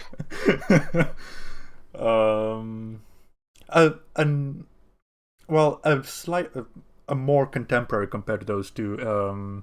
There's a composer called Yamada Yukata, and he did the soundtrack to Vinland Saga. I have not seen it. He also made the soundtrack to Tokyo Ghoul. I have seen that. I have seen Tokyo Ghoul, and I do like it. And Yamada Yukata, he also did the soundtrack to the live-action Bleach film, and was the best part about that film. Oh my god, he is so good. If you ever want to think, oh my god, I'm optimistic to the future, listen to on Spotify End of the Prologue by Yamada Yukata from the Vinland Saga soundtrack. Holy shit, it's good. And then he did the Babylon soundtrack. A Given is a fucking banger of a tune. Very into my Japanese composers. I mean, to be fair, they're all really good. Oh god, yeah. Like I struggle to think of a bad Japanese composer. You know what I mean? Yeah. They're all pretty good at their craft. They know what they're doing. Oh yeah, certainly. I mean, unless it's either underutilized or misrepresented in the film itself, most composers are very good at what they do. Oh yeah.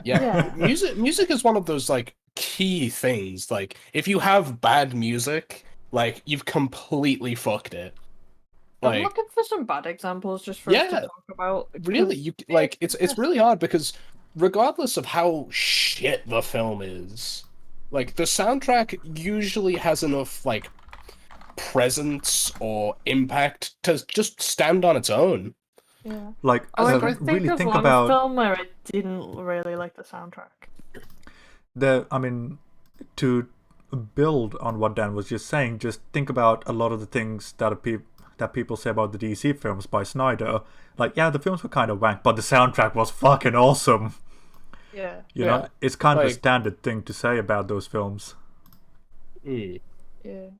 Because the great thing about a soundtrack is it only acts to enhance the film. Absolutely. Because like with things like leitmotif and all different types of stuff that composers use to sort of characterize the sound to the film, it only it's like an injection of that good shit into the Yeah. film, Mm. Okay. regardless of how bad the film is. I disagree with this list. Someone has put The Road to El Dorado as a bad soundtrack.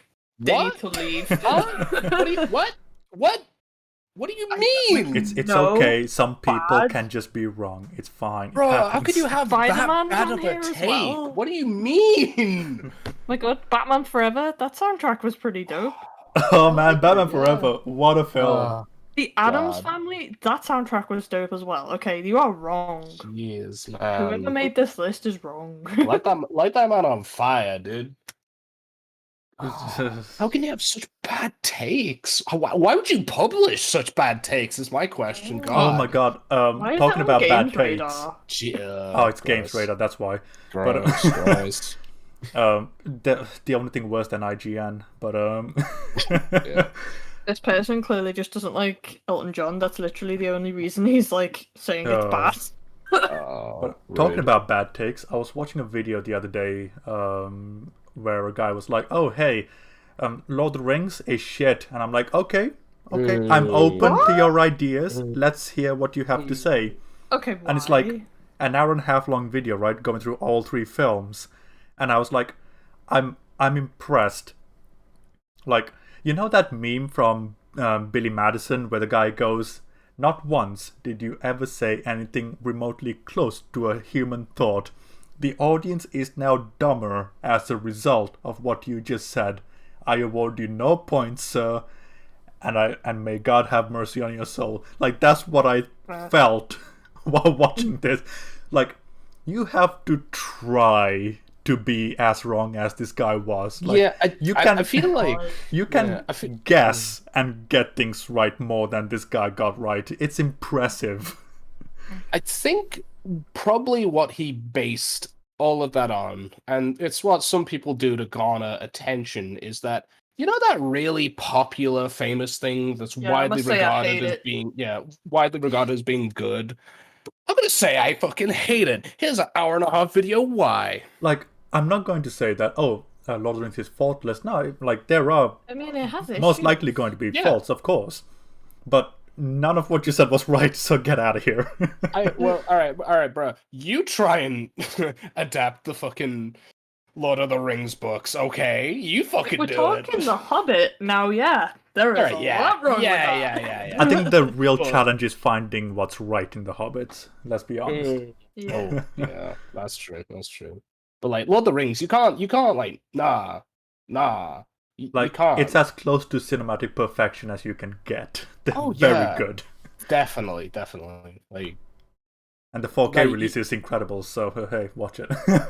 Any excuse to watch Lord of the Rings, man. Yeah.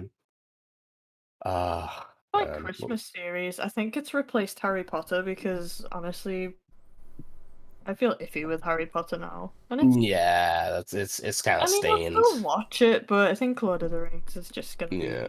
To be fair, it like if you want to watch Harry Potter like nowadays, you kind of gotta separate it from. Yeah.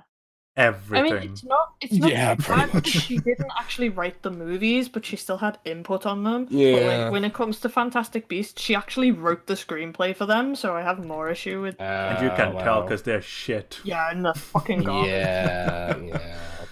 Oh. Sadly. Oh, Space wow. Jam is on this list, dude. What is your problem? What do you mean? What? The worst I song. hate this Oh, dude. wait for this. The worst song is apparently "I Believe I Can Fly." No, What? you're wrong. I Go Believe I Can home. Fly is a masterpiece. That is the. Why would you iconic die on song this in that hill? movie.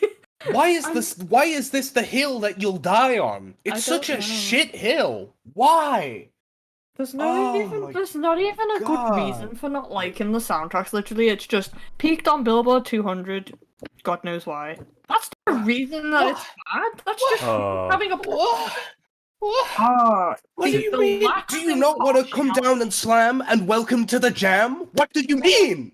I know. I'm pissed. I'm angry. I'm gonna go off this list because it's making me mad.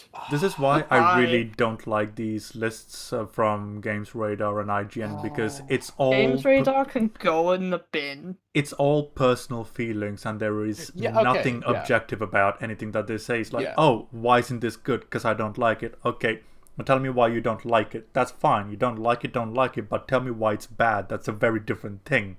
Explain. They never explain, and that's why they shit. I would say like being like a music critic is like being a food critic. You can't like everything, but you have to be able to appreciate it to have a good opinion on it. Yeah, it's like you film, can't just be art, music, they're all very similar in terms of how you need to approach it. You gotta look at things objectively, and you can do it. It just takes time. Yeah. To understand like any piece of media objectively, you have to see where it's coming from, what it's trying to do, and what it's trying to say. And even if you disagree with all three of those, you hate what it stemmed from, you hate what it stands for, you hate what it represents. You still have to be like, I recognize that this is where it's coming from, this is what it stands for, this is what it's saying. But I just don't agree with it. To go even beyond that, like, okay, let's go to an example I use all the time. I love Twilight. Is it a good film? Fuck no. If you ask me to look at it emotionally, I'll say, yeah, I love Twilight. You know, it's a great time. But if you ask me to look at it intellectually, I'll probably be able to give you like a 10-hour video essay on why the first one's shit. It just takes a lot of time to get there. But and then that's what I usually focus on is mainly related to script. There's visuals, music, acting, and all sorts of things going on in there as well. I mean, I take fucking 4 hours to talk about Enola Holmes' script, never mind the visuals and everything like that. If I do that, it's going to take me well over a day. But that's the thing. Like, we need to understand, like, this is something even a lot of YouTubers do as well, and it's like they conflate intellectual merit with emotional resonance, and I don't like that, because when you say, oh, all film is subjective, what you're doing is you're hindering criticism and you're hindering conversation. Yeah. You know, like whatever you want, have at it, you do you. But if you're gonna be telling me that something is good, I want a fucking citation and a reason. Yeah. Like, I'd rather you tell me it's good, here's why, instead of just, it's good. Because I like it. And it's like, no, that's not how it works. I like Twilight, it's not good. You understand what I'm trying to say here, bro? Yeah. Absolutely. And it's something so many video essays do on YouTube as well, and I just fucking hate it when they do that. Because it kills the conversation by saying, oh, my feelings. Fuck your feelings. Is it good or bad, bro? Yeah. I mean, you could be like, it's good, and here's why, here's the emotional resonance it like, gave me, here's how I feel about it, and this is why I like it. Yeah, and then explain. But also, but you have to explain. You have to explain yourself, like, you know. Talk about it. Don't just be like, oh, yes. Like, say the words. Tell me. Explain. Exactly, and like, for example, guys like Brown Table, High Top, and all of that, they use very emotive language, and it's like, it feels amazing, it's great, and it's like, okay, you're telling me how you feel, you're not telling me why it's good. Yeah. If you're going to be saying something is good, I expect reasoning, I'm not expecting emotions. I think, Amy, we were talking about it the other day, you know, it's like, okay. Yeah, because you said I did that in my video essay by accident. Yeah, and, like, you recognize that as well. I won't do again. No, but it's like, it's all about setting the standard you're going to be approaching the conversation with. If, like, for example, Dan, if you're going to be saying, oh, hey, I really didn't like fucking, I don't know, Saving Private Ryan, I'd be like, you didn't like it? Okay, cool, like, why not? It's like, oh, because of this, but I will never challenge your feelings. I will always challenge your thoughts.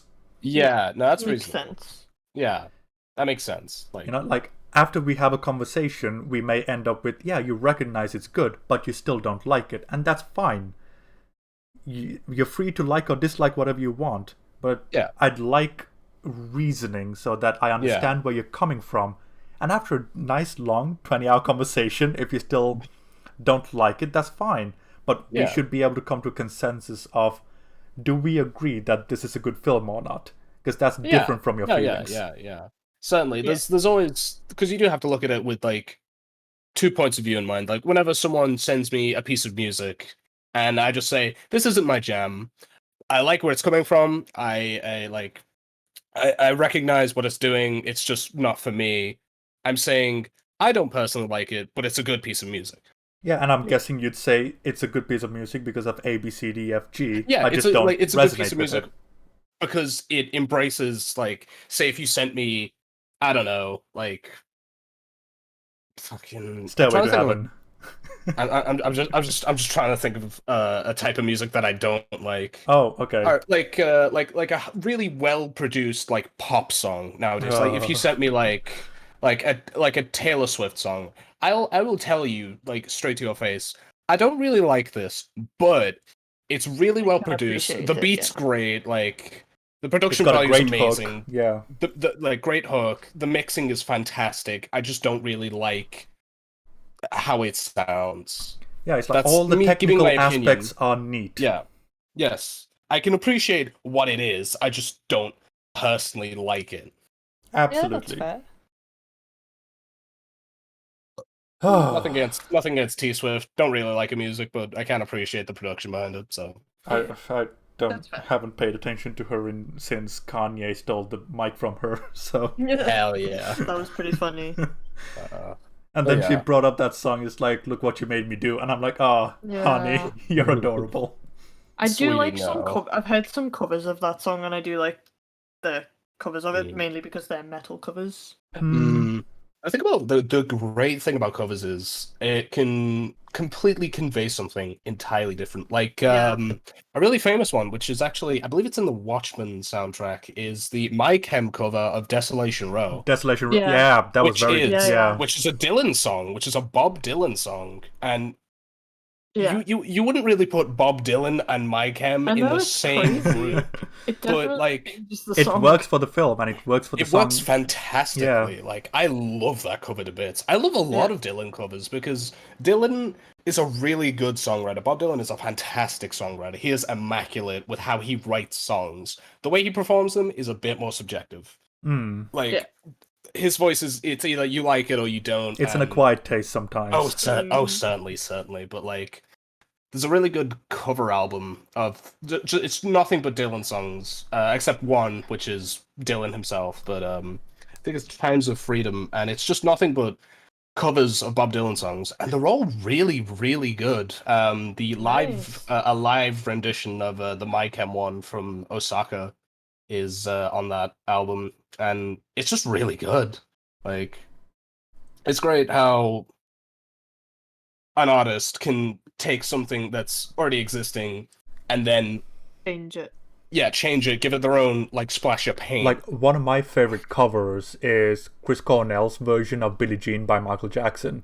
Nice. Because Michael Jackson's one compared to Chris Cornell, like holy shit, like that is not something I expected to hear, but my god, they're both very good. Oh yeah, MJ covers are always really interesting to see where they go with it. There's a band called The Main Squeeze. I need to double check this. I haven't listened to them in ages, but The Main Squeeze, and they did a cover of I'm trying to remember which MJ song it was. Hold on, you have to give me a minute. It was a while ago, but which was it?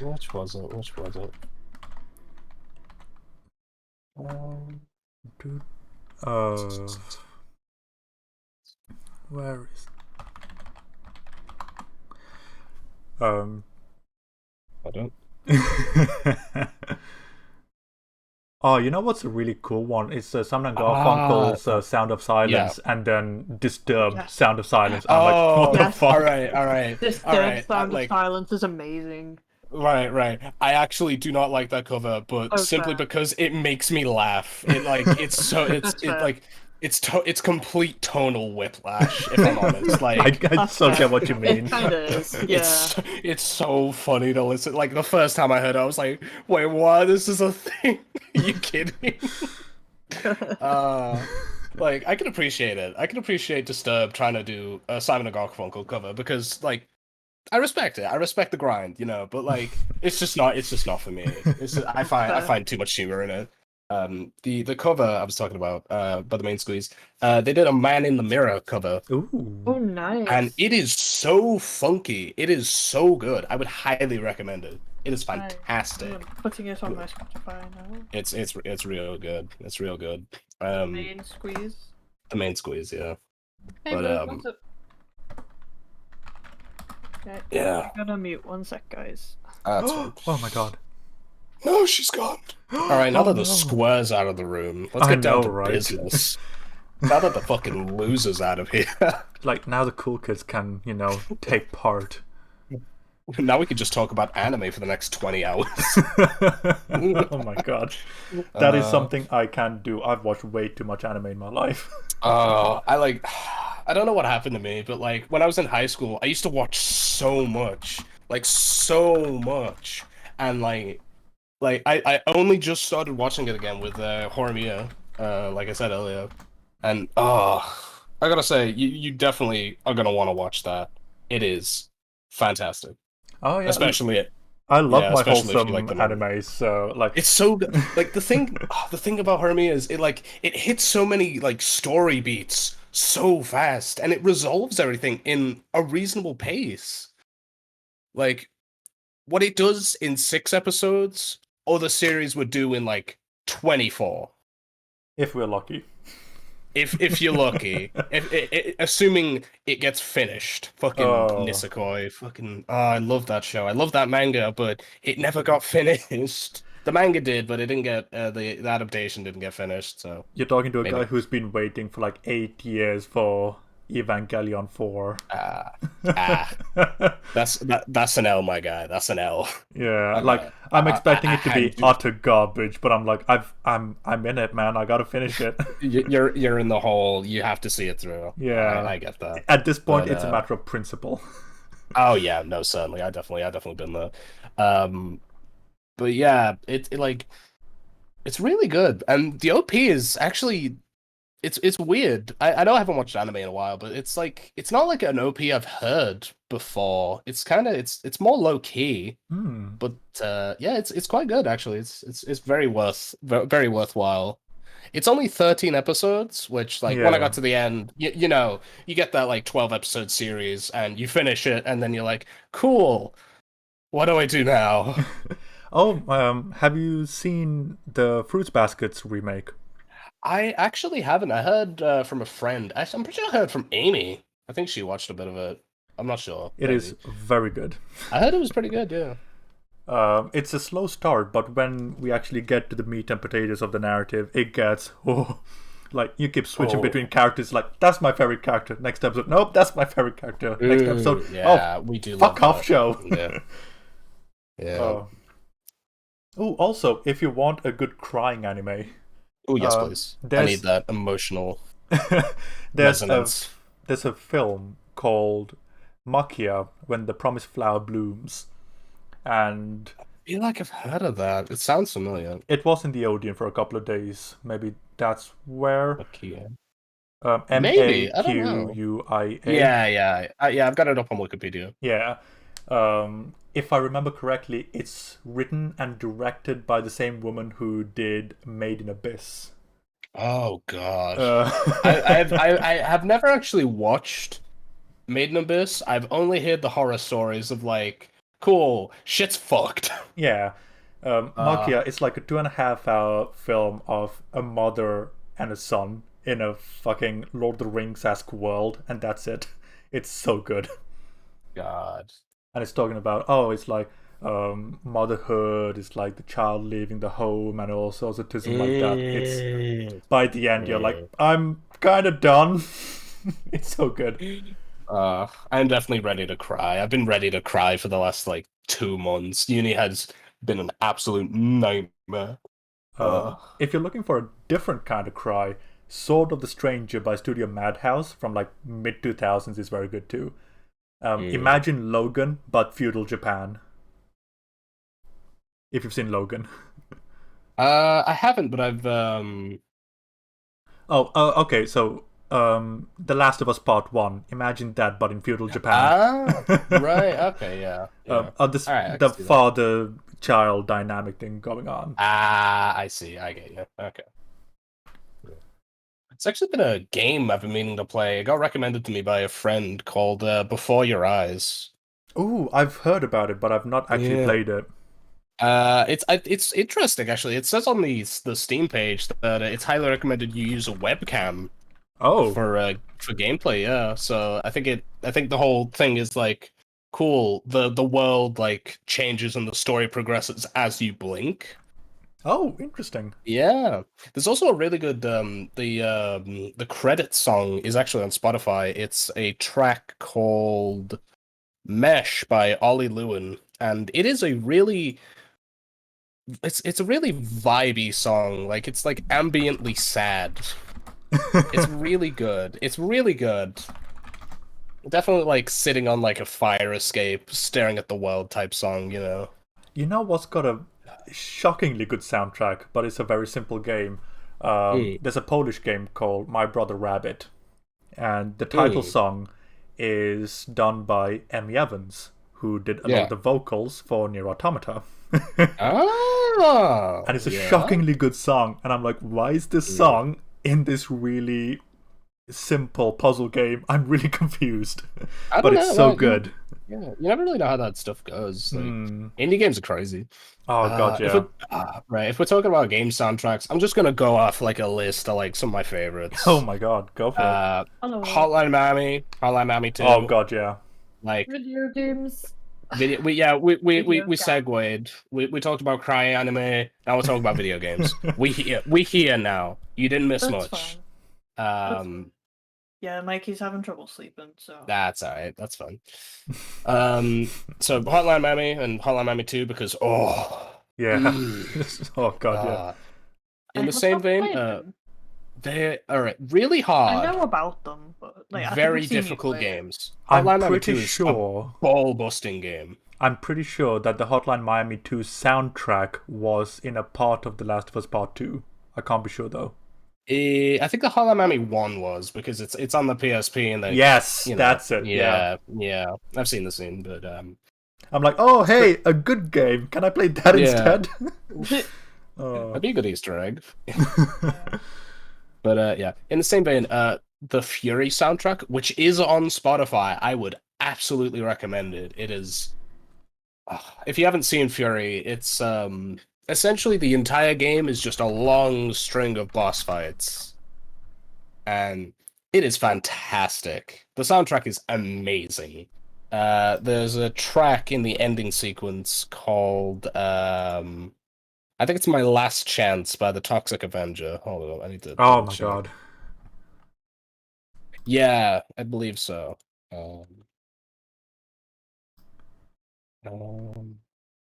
Yeah, no, My Only Chance, that's it. Yeah. And Make This Right. And it is a fantastic soundtrack, I have to say, like, ooh.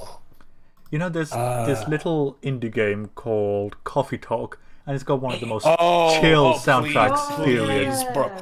I need to play that. I have been, alright, so I'm going to tell a story about Coffee Talk, because it has actually influenced my very life and my existence. Oh my god. Alright, so, last summer, you know where this is going. Last summer, I was in the throes of despair, because I didn't know how my uni life was going to go, I didn't know how my regular life was going to go, everything was just, like, tits up. It was awful.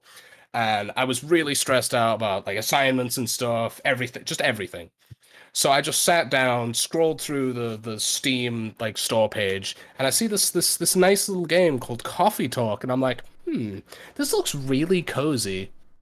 So I buy it, I download it, and I just play it all day. I finish the whole thing, and it like awakened something in me, and now in real life, like 20 years down the line, I want to open my own coffee shop. I know exactly what you mean, but like Like it's so cozy and it's so nice. A specifically midnight one. Coffee shops. A specifically midnight one. Yes, That explains everything. Yes. He just came out with, "I'm gonna open a coffee shop," and I was like, "Okay, I'm down. I'll help." Yeah, but now you know why. Now I understand. Also, the soundtrack is just like, it's like lo-fi beats. Like just chilled. It's so good. The soundtrack's fantastic. It's the most relaxed thing I've listened to in forever. It's so amazing. It's mental because the way I found Coffee Talk was I was on YouTube. I was listening to the Ori soundtrack again because holy shit, that's good. Yeah. And I was like, I see this little game called Coffee Talk, and I'm like, all right, let's listen to that. Ooh, that's cool. So I got it on PlayStation, and I'm like, there's a nice, like, chill little game. I really like it.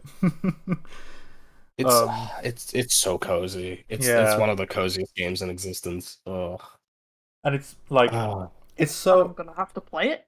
Oh, you should. I highly recommend it. There are so many instances of it where, like, a lot of the situations that a lot of people are in are incredibly relatable, and you actually feel really uplifted by the time the game is done. Oh yeah, certainly. Like for how like fantasy oriented it is, it's really down to earth with how everything is. Yeah, because like for all intents and purposes, they just switched race and color to race and species. That's mainly what they did.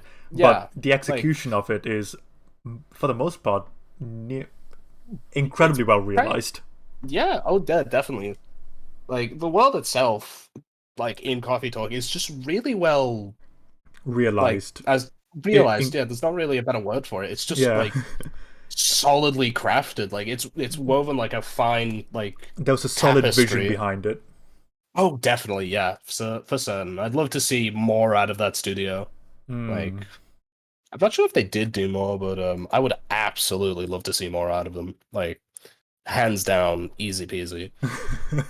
Oh god, if we're talking about soundtracks, I don't know where to go. There's so many places to go for video game soundtracks because I ain't gonna lie, I play a lot more games than I watch movies. Life is Strange is a good soundtrack. I haven't played Life is Strange, but I think that's just because it doesn't really like. I can't remember much of Life is Strange anymore. It's been a few years. Very chill and indie. I remember really liking the opening song to Life is Strange, the one where you first exit the classroom. I really like that one. I know that much. American Girls. Yeah, I know. Yeah. It's so relatable, you know, because I'm American and I'm a girl, you know. Nice, bro. Same. What can I say, you know? Like, I'm just multicultural me, you know. My right arm tastes like strawberries, my left arm tastes like chocolate, you know, the full package. Delicious. Wait, are you in that game where you like literally you eat fruit and fruit becomes part of you? Bug snacks. Yeah. You're a bug snacks. Oh my god, I haven't thought about that since the PS5 launch. Oh my god. I don't think anybody's thought about bug snacks. That game's a low-key horror game. Oh yeah, terrifying. Jesus. I definitely a soundtrack I'd love to bring up for. There's so many for video games. I'm gonna have to contain myself. God of War. As it were. Holy shit. God of War, yeah, for certain. That's up there. Persona. Oh, that's so Persona easy. 5 That's like just not even like Persona 5, Persona 3, Persona 4, Persona 5, Persona 2, Persona Arena Ultimax. Persona 5 Mementos, I hate that song. Yeah, all right, it's too drawn back. It's too repetitive. Yeah. Like I get it. You're literally going through a subway system, but I'd say it's more repetitive. So this is things upon things stacking up on top of each other, but it's like, hey, the gameplay is repetitive, the landscapes are repetitive, the level design's repetitive, the soundtrack's repetitive. When so many things are repetitive, it just irks you even more. Thank you. For certain. Out of all three soundtracks, 3, 4, and 5, I am not sure which one I like the most. They're all very good. I couldn't tell you. I couldn't. Well, all right, Amy, I'm about to blow your goddamn mind. Persona 4 Golden is available on Steam for like £12. It is very cheap at the moment. Buy it. I'm gonna beat you to death if you don't. Okay. Oh my god. I'll buy it, Again, but I keep the probably threats play it. off of the episode. Then No, less you evidence. can't make me. I can't be held down. It's all good sibling rivalry. You know, She thinks I doesn't mean it. you know, a soundtrack I really like, kidding. Metal Gear Solid. Ooh, Yes. oh yeah. Oh. I've never played a Metal Solid game before, but like I've heard music from it, and I'm just like, yep, this is. Yeah, Oh, Metal Gear it- Solid it- is so good. 4's kind of tis me, perfectly- but you know. Well, four is a like enigma, and we don't talk about 5. We don't talk about 5. 5 is 5, we don't. the 5 See, isn't. I love the don't- gameplay and the design Yeah. of 5. So from a technical perspective, I like it from a gameplay perspective. Yes. But narratively, I'm like, okay. Narratively, it's not Alright. done. They didn't finish the game. But you know, It's not done. there's a very interesting video by Michael Saber. It's a very subjective video, but it's a good one explaining why he loves Metal Gear 5 so much. And I'm like, ooh, do you know what? I guess I might have been a little bit harsh on it. I still don't like it, but you know. I like the gameplay, and I like the general like vibe of it, the gist of it. It's cool. Conceptually, it's cool. It hits all the Kojima weird, wacky. Here's a wild ass like plot twist, and then another plot twist, and now you're fighting a Metal Gear. Let's go. It's just a Like, shame that that really powerful Fox engine is wasting away in Konami. It saddens me. yeah. Imagine being Konami and not wanting to make money. I know, Laughs right? in Silent Hill, MGS. Oh, I'd kill Whatever. for another Silent Hill game. Oh my god, God. Akira Yamaoka! That Oh, man. oh my god, Yamaoka, yes! Yummy. Akira What a- Yamaoka, my oh, god!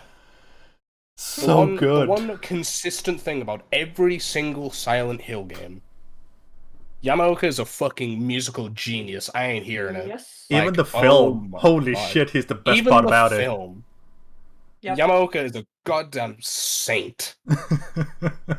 I love that man. Oh, and if we're talking about Japanese artists, one that Ryan is very familiar with, a Mr. Naganuma of that Jet the Set one? Radio, Jet Set Radio fame. Yeah. Is that the one who posts all the really weird Yes, tweets all the yes, time? yes, yeah. yes, I it love is. him. Yes, He's so dumb. a Mr. Naganuma, self-proclaimed CEO of Funky Fresh Beats. Oh, Funky Fresh Beat. Oh my, like, Naganuma. If you're not familiar with his work, Hideki Naganuma, Jet Set Radio, Lethal League. No, did he do? No, he didn't do Lethal League. I'm not Jet Set Radio. God, what did he do? Hold on, I need to check his Spotify thing. Hideki Naganuma. He starred on he did a single for Lethal League, Blaze. And he also did the Jet Set Radio Future soundtrack. Just ridiculous. That man shaped an entire generation of like electronic funk artists. And he's just shit posting on Twitter 24/7. It's amazing. It's fantastic. you know, a composer I really like is Shoji Yamashiro from Akira. Mm. What he did with the Akira soundtrack is just, oh, it's so good. Mm. Sheer magistry. Just And then let me Oh, just. Oh no, go on. I was gonna say definitely a soundtrack I definitely want to bring up is the Doom 2016 soundtrack, Oh, and in Mick- turn, Oh the my Doom God, Eternal yes. soundtrack. Oh, Mm. Mick Jordan. Mick Gordon. Mick Gordon, yeah, fucking. Oh. What? I'm sorry, I've never seen a man just think to himself, be like, so I made a really killer soundtrack. How could I make it better? That's it. A metal choir. Fuck it, right? Hell yeah. Genuinely, like, Oh. one of my favorite tracks. I think it's from Doom Eternal, even. Mm. Fucking hell, what's the name of this track? I'm spacing on it. I'm not sure. Okay, Sadly, 'cause carry of on. some I will Bethesda look it up. Yeah, I'll tell sadly, you. because of some Bethesda fuckery, the Eternal soundtrack isn't on Spotify. That's just that. It is. I am incredibly sad. But The only thing they fear 2016 is you. soundtrack is- Oh, that's a banger. That is a Fucking yeah. banger. I'll take your word for it. Yeah. Mick Gordon is just like he's actually done a lot of a fair amount of work on video games before, because he did the Killer Instinct. What was it? The Killer Instinct 20 something. Oh yeah, the 2014 Killer Instinct soundtrack, which is actually really, really good. That game, the Killer Instinct reboot, is actually a fantastic fighting game. It's very much slept on, but it's really good. Really, really good. Solid work. While on the topic of fighting games, I'm just gonna throw it out there. Tekken 7 Yeah. has an absolute like it's on Spotify, and like I don't care if you don't give a damn about Tekken. The Tekken 7 soundtrack is some of the most like tastiest jams I have ever just I'll go just there. listen. Mortal Kombat. All right, yeah, no, Mortal Kombat's like that's like a classic. That's something like iconic. Like, I don't in, even mind the orchestral remix they put in the film. I was like, okay, this is a cute little version of the track. I'll accept it. Like, Not as good as the 8-bit though. oh No, the original Like- is something that can't be touched. nah. I thought it would have been cool if they didn't like kept it, but And Oh my God, it's gonna be imagine all having, like, orchestral now. Modern day effects and modern actors, but then like an 8-bit soundtrack, I'd be like, oh, I'd be I'd so love into that. it. I'd love that, simply because I'm gonna segue this into talking about my favorite band ever, Anna Managuchi. Yeah. So, did you know? Do you know about the Scott Pilgrim versus the World video game? Yes. Anna Managuchi is the band that did the soundtrack for it. It's Oh, on sweet. Spotify. I fucking love Anna Managuchi. They are my favorite band ever. And I actually know a bit of the context behind why they were given the job to do the soundtrack for the game. And they were actually handpicked by Brian Lee O'Malley to do the soundtrack for the game. Oh yeah.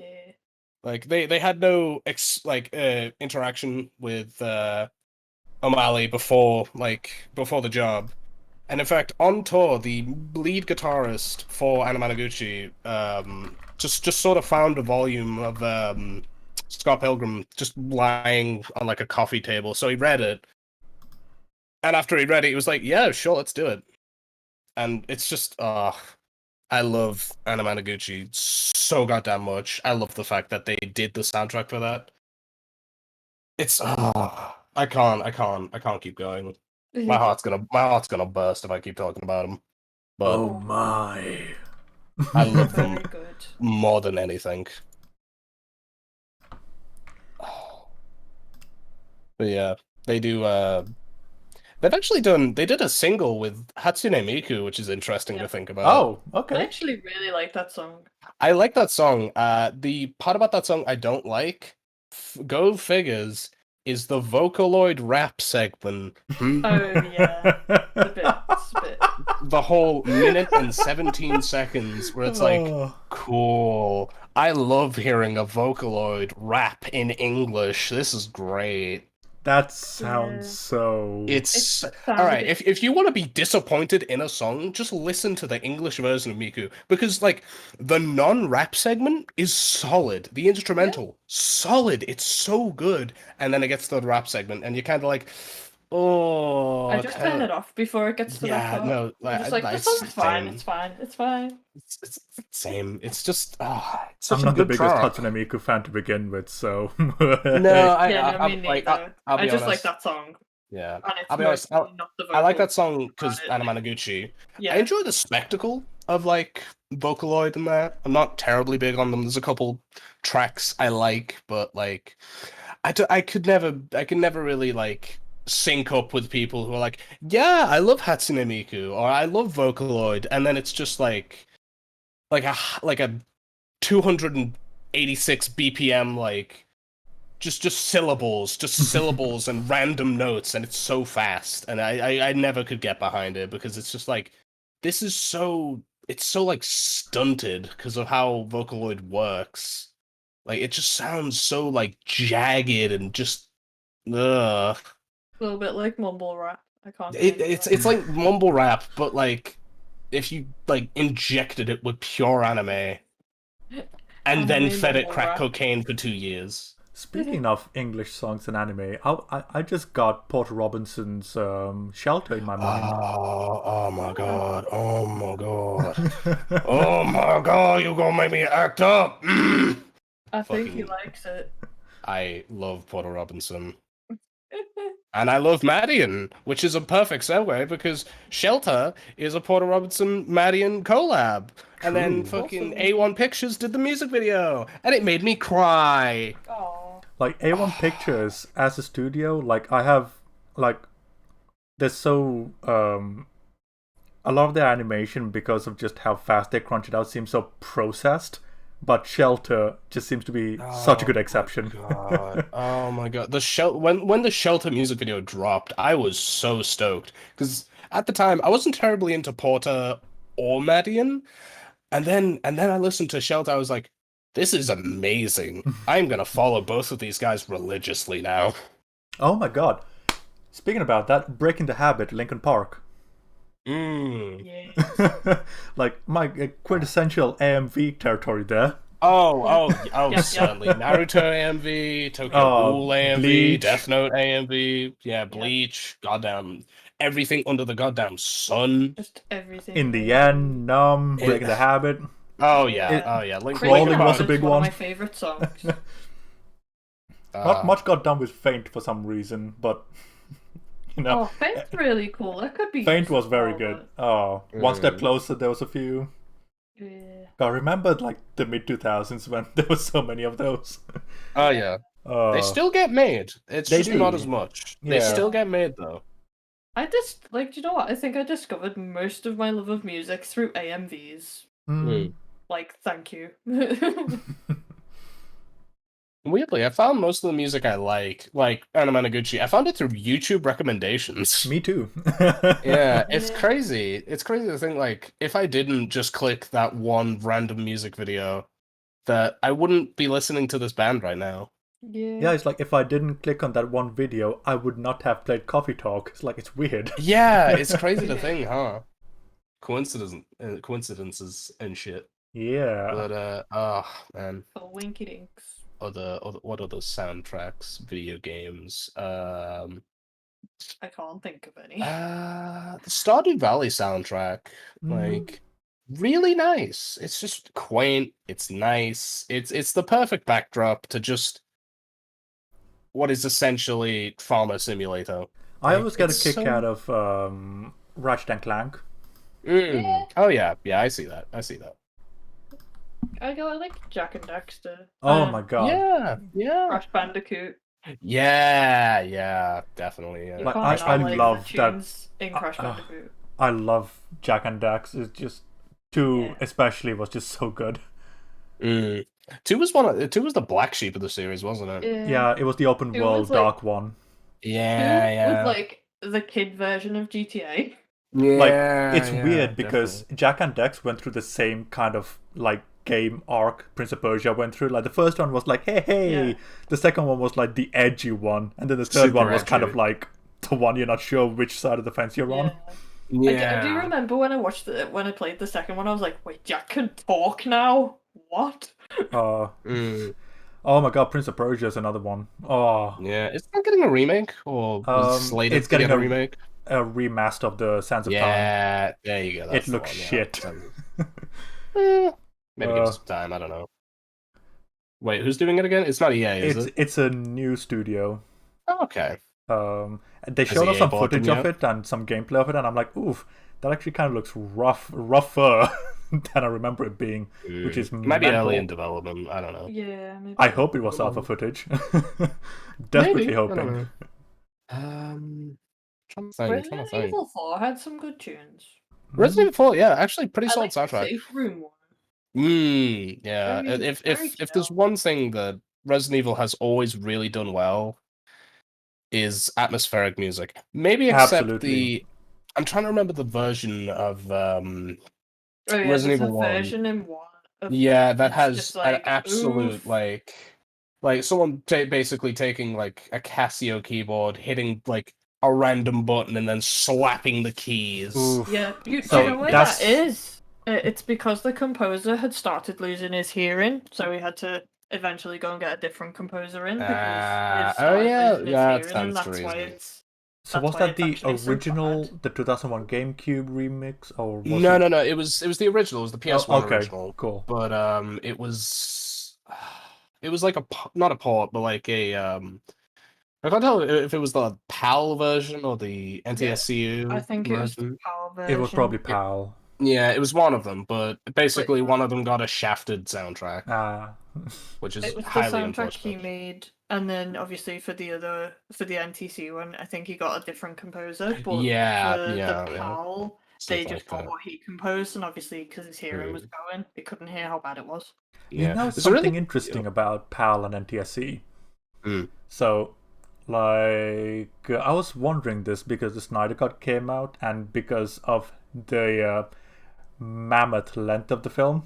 So, in the US, it clocks up to 4 hours and 2 minutes. But in the UK, it ends up being 3 hours and 50 minutes. And I was like, why is that?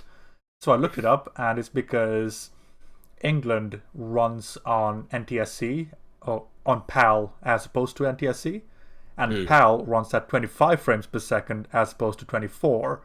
So that extra frame per second made the Snyder Cut 10 minutes shorter than the United States version because of the rate at which the frames were progressing. And I thought that was really interesting. It is. Yeah, crazy. Weird how it's at 25 frames. Yeah. Yeah. I remember learning the difference between PAL and NTSD, and I was just like, why is it like one frame different? It's something to do with the technology of the broadcast systems and Yeah. stuff, something like that. But Something like that. I can't learned remember it the in exact college, reason. so I can't even remember. Like that was years ago. But it's like it's negligible. If you take a PAL copy, play it on NTSC, it's going to be the exact same length as the original file. So it's to do with broadcasting frequencies and stuff like that. So that's why. Interesting. Yeah. Anyway. Soundtracks. Soundtracks, yeah, that's what we were talking about, right? Yes. I Something have about that. I have one soundtrack. Well, it's a composer. He does horror films, but he also did Shazam. Weird. Oh, Yeah. right. Benjamin Wallfish. He did The Invisible Man, and the soundtrack in that is so good. He also did It, but I don't know. I wasn't vibing much with the soundtrack to the It remakes. Ooh, you know the Newton brothers are very good, and they did the soundtrack to Hill House and Bly Manor. Ooh. Yeah, well, they were really good. But yeah, the Invisible Man soundtrack's just so good because it just captures the dread of like what the main character's going through. Because obviously, like, spoilers for anyone who's not seen it, but like, obviously the is an invisible man, but in this case, the Invisible Man is an abuser. So can you imagine the horror that you would have to face if you like couldn't see your abuser to get away from them? Like, holy crap. But yeah, the soundtrack just plays into the utter like terror and helplessness, and I just thought it was really good. So I was just gonna throw that in there. And everyone's gone quiet, so I'm like, did I make things awkward? No. Okay. Yes, Amy, you're awful at this. You should probably quit. Oh my god. Yeah, probably.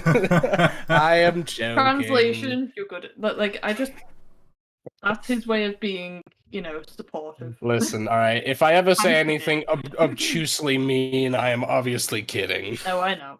Oh, another good composer, Kenji Kawai. Cool. Original Ghost in the Shell. Oh. He did the Ring films. He did. All right. They were good. The live action 2017 Death Note. What? Weird. Really? Apparently. Holy shit. That's unfortunate. He was probably the best part of that film. Most likely, Jesus. The scream in that film is just so funny. It was incredible. He also did Higurashi from 2006 as well. Oh wow! Skycrawlers, Eden of the East, Unlimited Blade Works. Interesting. Yeah. He's been a busy boy. Mob Psycho 100. Oh. Fuck yeah! I still have to watch Oh my god, Mob Psycho. What a good show! Jeez. Holy shit!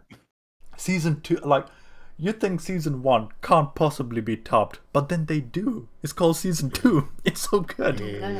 Ooh, Castlevania's got a new season out now, isn't it? It has. It has. I'm excited. It has. I haven't seen it yet, but yeah. I've heard relatively good things. I like the third season was good. Yeah, the third I felt season, so like, bad for Alucard though. yeah, looking back on it, there was a couple of things I didn't want to see. Yeah.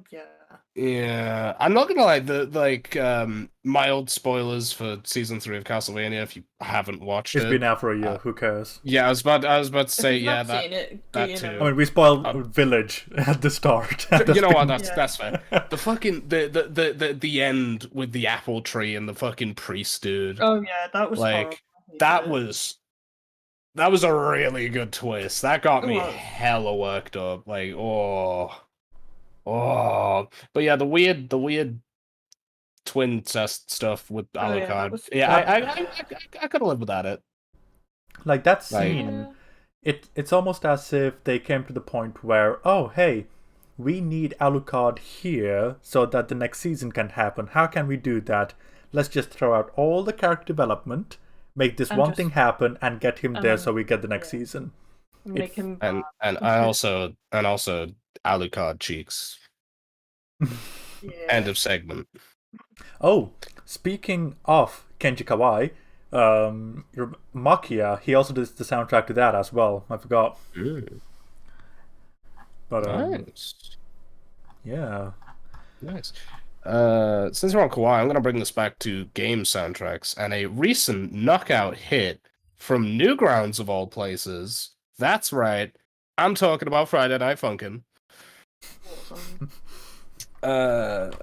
If you don't know, shockingly, it's been all over the fucking internet. It's all over TikTok. It's just it's everywhere. There's this dude called Kawaii Sprite who hooked up with some Newgrounds fellas, animators, programmers, the like, and made a nice, quaint little flash game, called Friday Night Funkin', and I don't want to.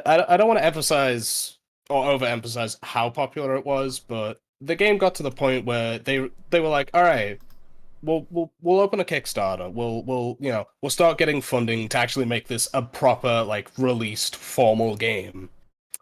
The campaign started like April-ish, I think, early April. Within 24 hours, they got $400,000. Which is a The fair game- chunk. In 24 hours, it was a month-long campaign.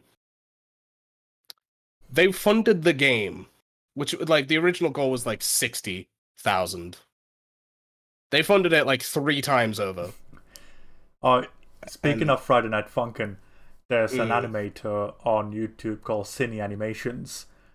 She's a animator from Switzerland, if I remember correct. I could be wrong, but there's a podcast that we watch, and what she does is she reanimates certain characters from Friday Night Funkin' as the podcast members, and have them have really awkward rap battle / conversations where they fight each other. And I'm like, I like that. holy shit.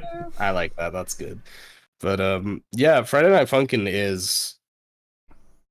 it's just really good. It's solid, like, video game music, and it's crazy to think that such a breakout hit came from Newgrounds of all places. You remember Newgrounds? I don't. I had to look them up because I forgot. That's how Exactly. Exactly. Do you remember Newgrounds? No, no one remembers Newgrounds. What do you mean? The fuck's Newgrounds? And yet, here we are in 2021. Friday Night Funkin'. Also, on the subject of the Kickstarter, they had a final stretch goal of $1.845 million. Yeah, they hit it. I'm pretty sure it raised like 2 mil. I want to check. At least I'm pretty sure that will be fulfilled while we still wait for Star Citizen. Oh yeah. Oh yeah. They have raised over $2 million.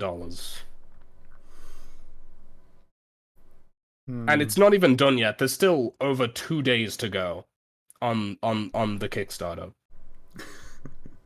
Awesome. That game is popular. That game is hella popular. Sounds like it. And it is great. It's on like, I'm awful at rhythm games, so I just like it for the music. But it's all on Spotify and it's all good. It's just you don't have an excuse. Yeah. I think I have a track from it because you shared it with me. So. Yeah, I did. I did shove that down. I did shove that down your throat. I'm not apologizing. I don't care. I liked it. It was good. The soundtrack. It is fantastic, and yeah. While we're still on game soundtracks, the soundtrack for the game The Cat Lady is amazing. Yes. And also the follow-up games have amazing soundtracks too, because there's a trilogy of games. So the first one's called Downpour, I think. Downpour, yeah. Nope, Downfall, sorry. So the first one's called Downfall, the second one's Cat Lady, then that was a Silent Hill game, never mind. Yeah. Yeah. Then the good third soundtrack, one is bad called game. Lorelei, and all three of them have amazing soundtracks, and they're all on Steam, and they're quite cheap, so I recommend them. You know, this is a game that Anya recommended a while back, and it's got a pretty banging soundtrack. It's One Shot. Awesome. I've heard of that, yeah. It's a very popular indie game. Yeah. But you know what soundtrack absolutely sucks no matter what year it is? FIFA 21. No. I wouldn't call that a game. Oh no, like it hasn't been a game since like 2012. Yeah. Like I'm playing FIFA 21 at the moment because I got it for free, and I'm like, oh my god, well do you know what? It's better, but that's like saying, oh hey, instead of projectile vomiting, you just vomited this time. Okay. Yeah. Yeah, sadly that is I think there's an artist called Snail's House, and I think they recently were they recently did an OST for a game. I'm trying to look for it. I only know this because I follow them on Twitter, and they were like, "Hey, by the way, I did the soundtrack for this." I need to look it up. But Snail's House is great. It is some fantastic music. It is very Snail-chan Adventure. Snail-chan Adventure, yeah, that's a banger. There's what album is it? Snow, I believe it is. SNO, and then it's got the umlaut over the O, I think, or the 2 dots. It's really nice music. It's kind of calm, very intimate. It uses a lot of like real world sounds, like clock ticking and like a glass clanking with like ice in it. And it's really nice music. It's really like low key, very chill, very. It's hard to describe, but it is very enjoyable music, I would say. It's very like I'm looking for the word. I just cannot think of it. Fair enough. It is fantastic. Oh, I can't believe we haven't brought it up yet, but Aggretsuko. God, yeah. How did we not? How did we miss that? What do you mean? That soundtrack is just amazing. We dropped the ball. I'm sorry, guys. I'm sorry for everyone who listens to this. I'm sorry it took us so long. Oh, I will never say never watch Aggretsuko. Just, it's so good. Watch it. I don't care if you don't like anime. Just watch it.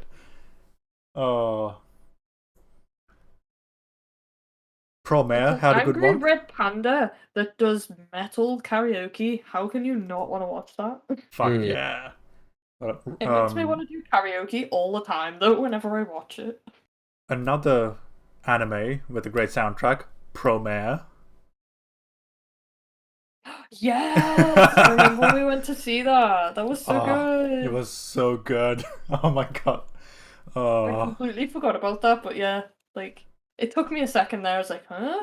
Oh, yeah, I know I know the film. And then Konosuba had a decent one. Oh, Konosuba has a great soundtrack. Jeez, yeah. One of the best comedies I've seen in a while. So Yeah. good. Made me laugh like start to finish. I'm struggling to come up with composers, songs, games, There's films. there's a really big one that we've sort of been dancing around. And Williams? sort of a well, yeah. I was going to go in a different direction. Oh, okay. And a big series that we've sort of been dancing around. Final Fantasy. Oh yeah. Yeah. And of course, Nobuo Uematsu. Yeah. Absolutely. One of the saving graces of Final Fantasy 15 was the soundtrack. Yeah, oh, certainly. Yeah, agree definitely. Also, I really like the Kingdom Hearts soundtracks. Oh yeah, no, just no, because you yeah. mentioned Final Fantasy, that always makes me think of that as well. Yeah, they are very closely linked. Yeah. It's always the OPs for Kingdom Hearts that I always think about, like Simple and Clean, Sanctuary. I'm trying to remember the one for 3. Face My Fears. Face My Fears. There was also Don't Think Twice, I think, is the ending. Don't Think Twice. I honestly I like Don't Think Twice more than Face My Fears, but I don't know. That's just that weird bit of like resistance to Skrillex I have, you know.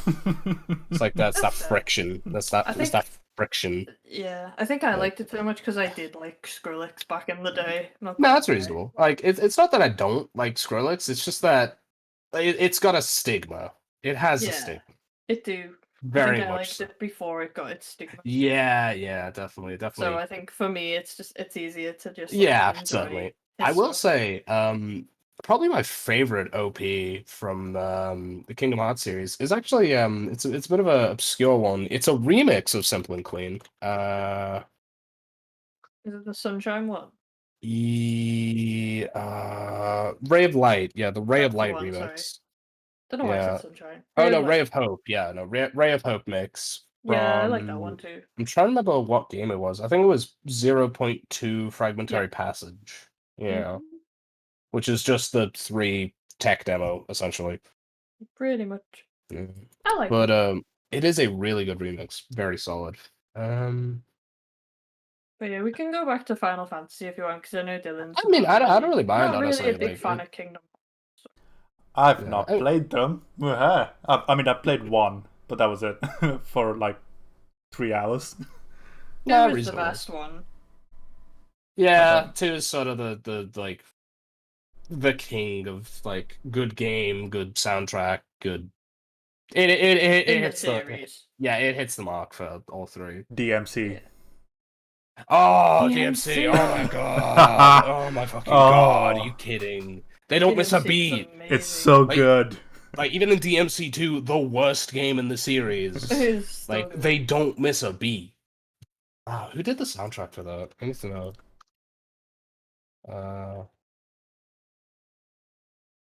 I haven't played a DMC game in so long.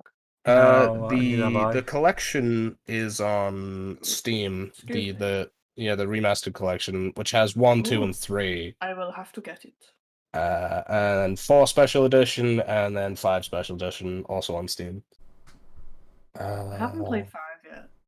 I have 5. I haven't played it yet.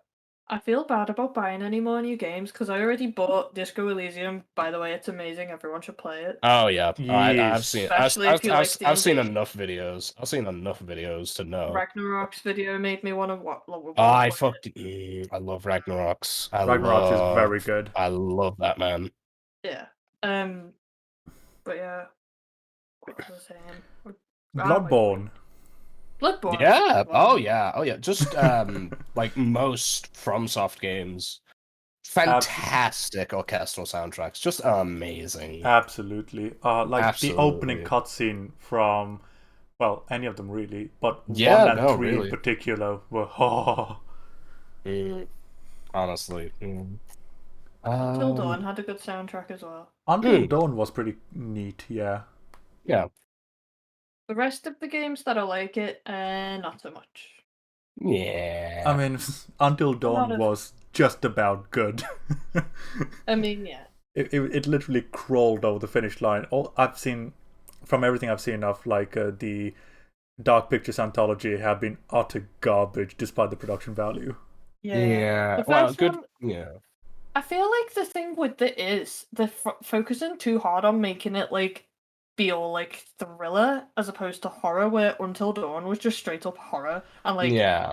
plays into like the whole silly look. There's a slasher on the loose, but actually there's a like Wendigo on the loose as well, and I feel like that worked because it kind of had both elements of horror. But with like these ones, it's like it's definitely all like hallucinating and like all that kind of stuff. So it kind of makes it all like the story feel redundant because it's like, well, that was just something they were seeing in their head.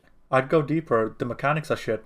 The mechanics are also shit, but like it was Um, for me like the whole thing I liked about Until Dawn was the story, Fair enough. and the whole thing with the rest of the games is just like bleh.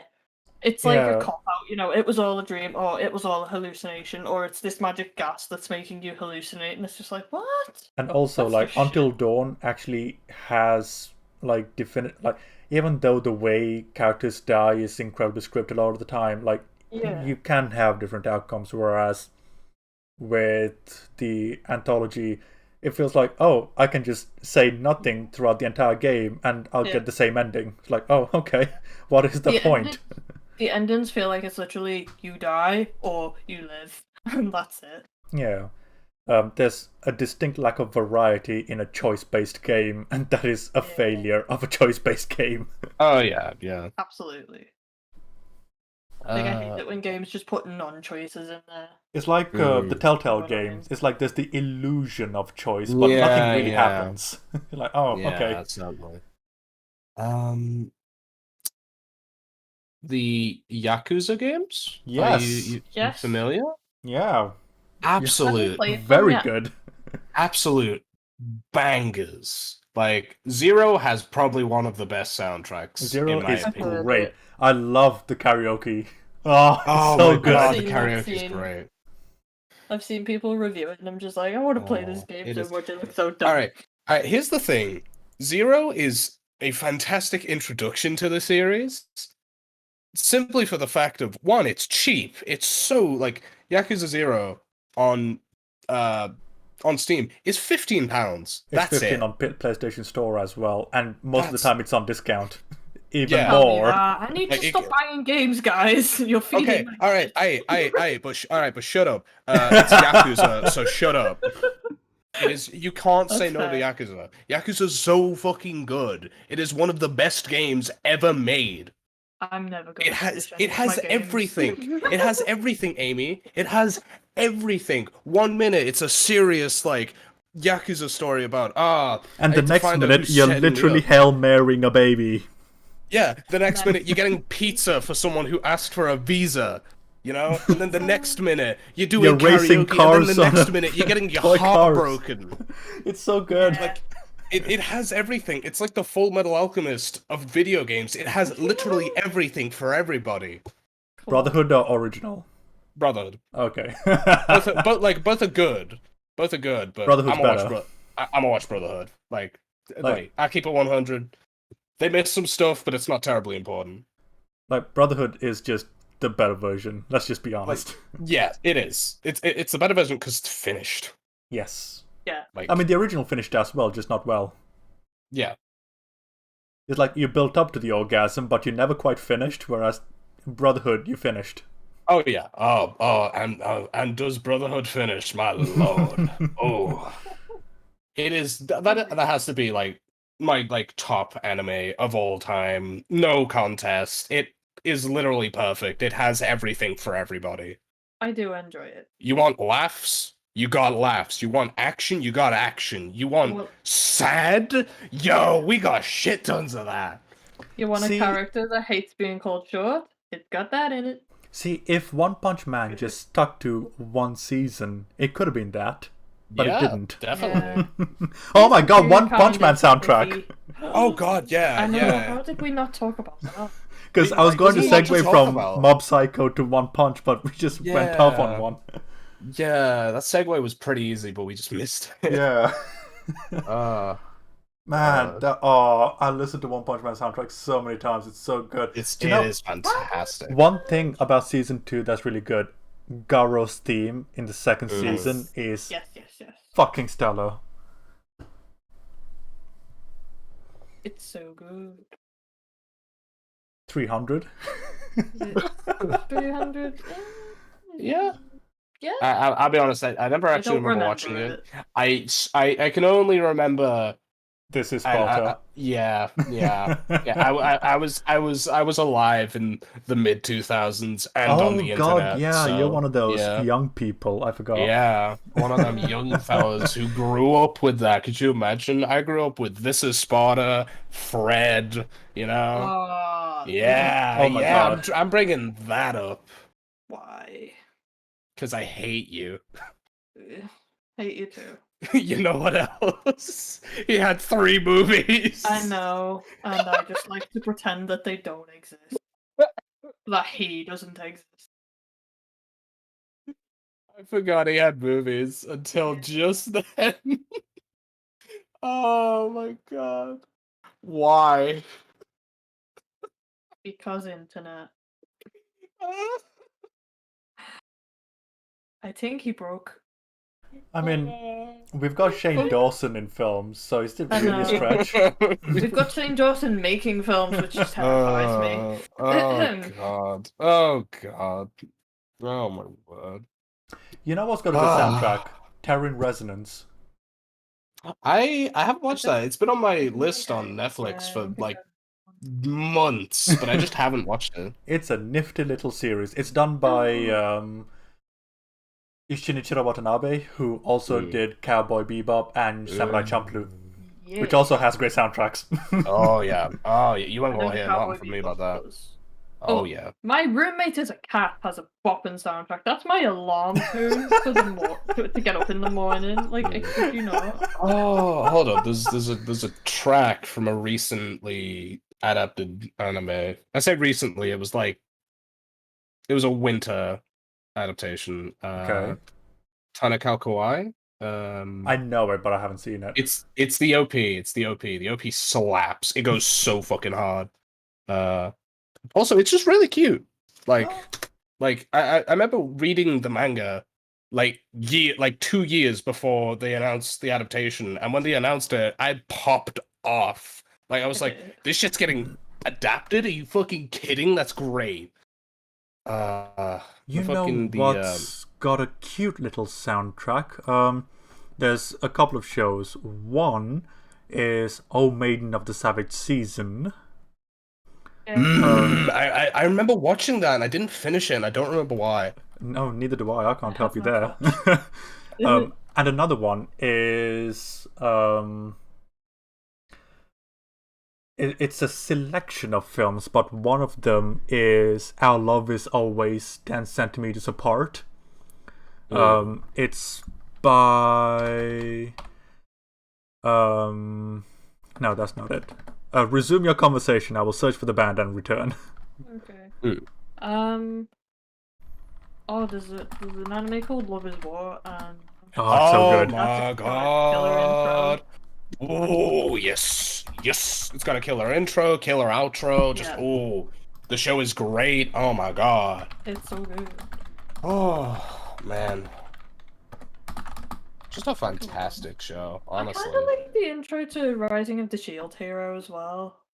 It is very good. It was good. I didn't finish that series because I'm not gonna lie, I completely dropped off. But like, Honeyworks. That was the band, but they produced a set of films related around this clique of friends in high school and their love stories.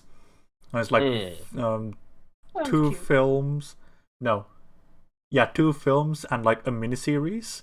And it's all about just high schoolers in love, and I'm like, oh my god, wholesome-tisms. Oh, I love that. I love that. I need that wholesome shit, otherwise I'd fucking die. Honeyworks, there you go. But yeah. Rising of the Shield Hero, also very good. Yeah, good. Like good. I just sort of lost interest. That's fair. I distracted by something else. Just kind of happens. Yeah, I get what you mean. I go through phases where I'm like, I like watching stuff, and then I'm like, oh, I want to play video games, and then I'm like, oh, I want to read my books. Oh yeah, and totally. I end up doing like half of everything. Totally.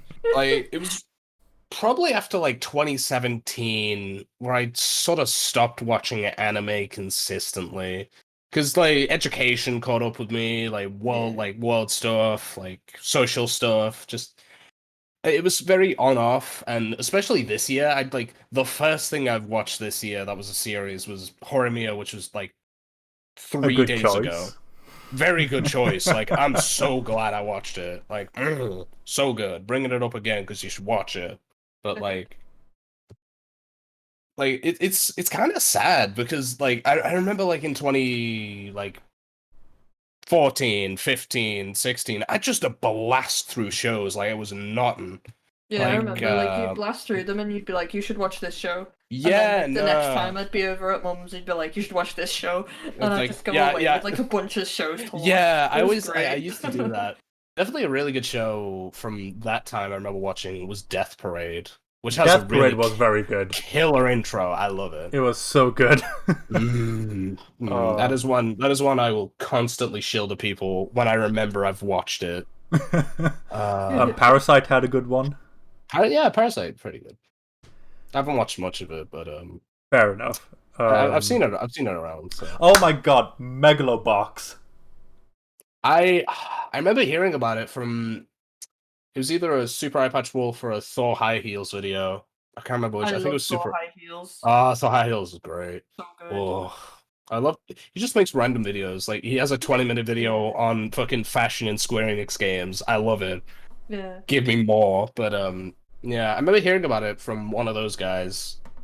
Megalobox is very good. Yeah, the soundtrack is stunning. Oh yeah. As a very interesting soundtrack. I'm still not sure if it's good or bad in its execution.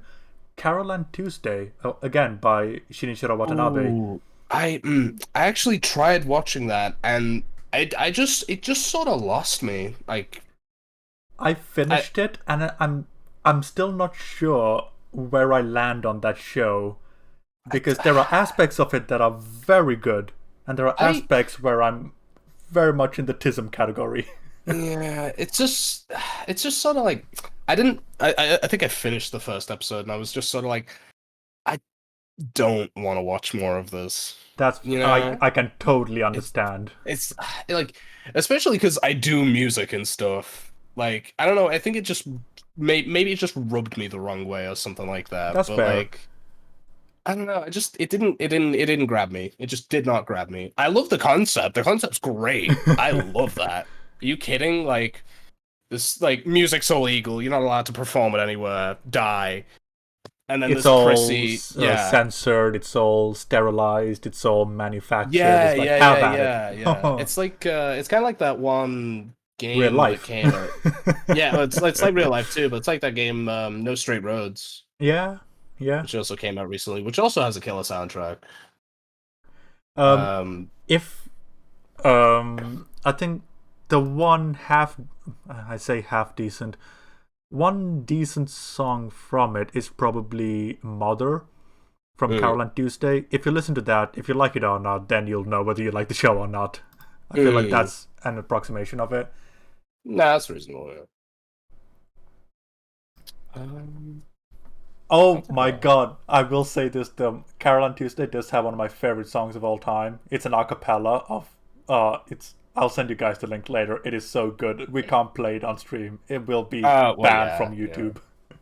Yeah, copyright, go on, snatch it up, go and eat it. You go eat that, it alive. And it's so explicit. Like, I'm shocked this isn't an anime. It's so good. My dad had it as a ringtone for months. He loved it. Let me see if I can find it and I'll send it to you guys. Oh no, I need that. Okay. What have you done? I don't know. Technology.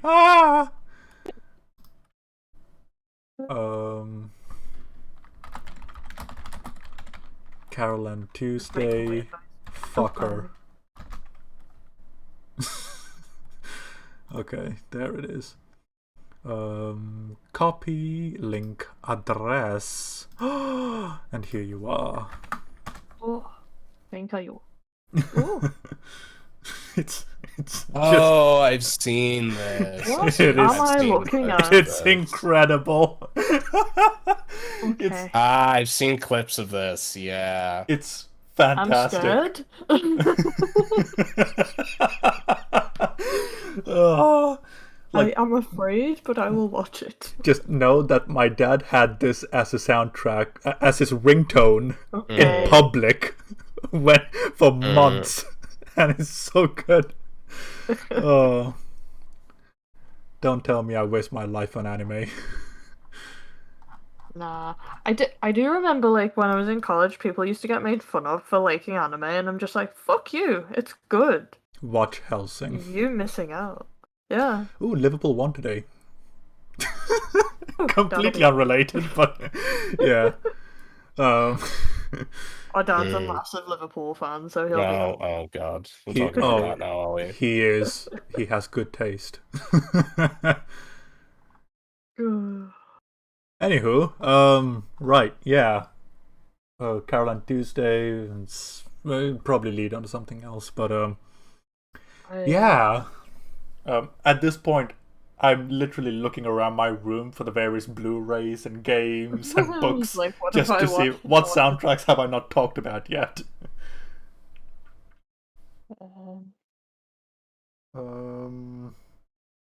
Uncharted has a good soundtrack. I think it does anyway. Honestly, I can't remember the Uncharted soundtrack. Yeah, it's not terribly standout, I have to say. Kind of reminds me of Indiana Jones a little bit. Yeah, I mean, if it had to go for anything, it would probably go for something like that. Yeah, it's very similar in its presentation. You know, yeah, certainly. Treasure hunter-tism's magic is going on. Yeah. The Halo soundtrack. Oh yeah, the Halo, fucking yes. Yeah, just the Halo theme itself is iconic. Yeah, just I've seen the thing where I think it's a TikTok or a Vine where this guy walks into the bathroom and it's just all these guys doing the it's fantastic. It's great. So good. I will admit, not a big fan of Last of Us Part 2, but the soundtrack is pretty good. Yeah, that stands to reason. I'm trying to think. There's two not as popular games, which soundtracks are pretty good. One I've played recently and one I haven't played for a while. I'll talk about that one first. Killing Floor 2. Yes. Floor 2. Fantastic soundtrack. It's amazing mesh of like different like metal subgenres like metalcore, deathcore. There's a band that features called Impending Doom on the Killing Floor 2 soundtrack. And it's two of their songs. It's Murderer and Ravenous Disease, I think. And they just go really, really hard. Like, it is absolutely insane how heavy that soundtrack is. But for a game like Killing Floor 2, it makes sense. Yeah. it's like one of those classic wave shooters. You spawn in, you kill dudes, you get money.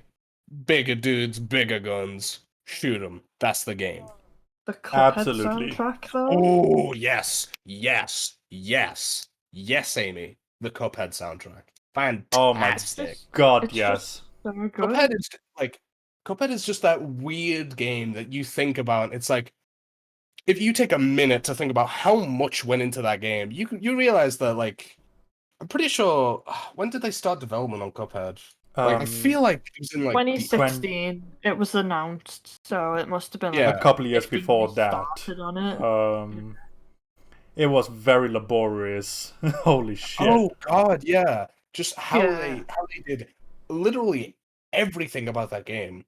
Like, there's a reason the DLC hasn't come out yet when they announced it like over a year ago. Yeah. Yeah. I've heard the Hades soundtrack is good as well. It Oh is. yeah, the Hades soundtrack is like it's bomb. I'm so sad that didn't win Game of the Year. I'm pissed. Should've I'm Oh. pissed I didn't win Game of the Year last year. I'm pissed that any game besides Last of Us didn't win. Yeah. Yeah, it's that's just sad. it's like Like, no joke, like, as soon as the nominees were announced, I went on Facebook and it's like, Last of Us 2 is gonna win. Think what you will about it. And Last of Us 1, I'm like, fucking shocker.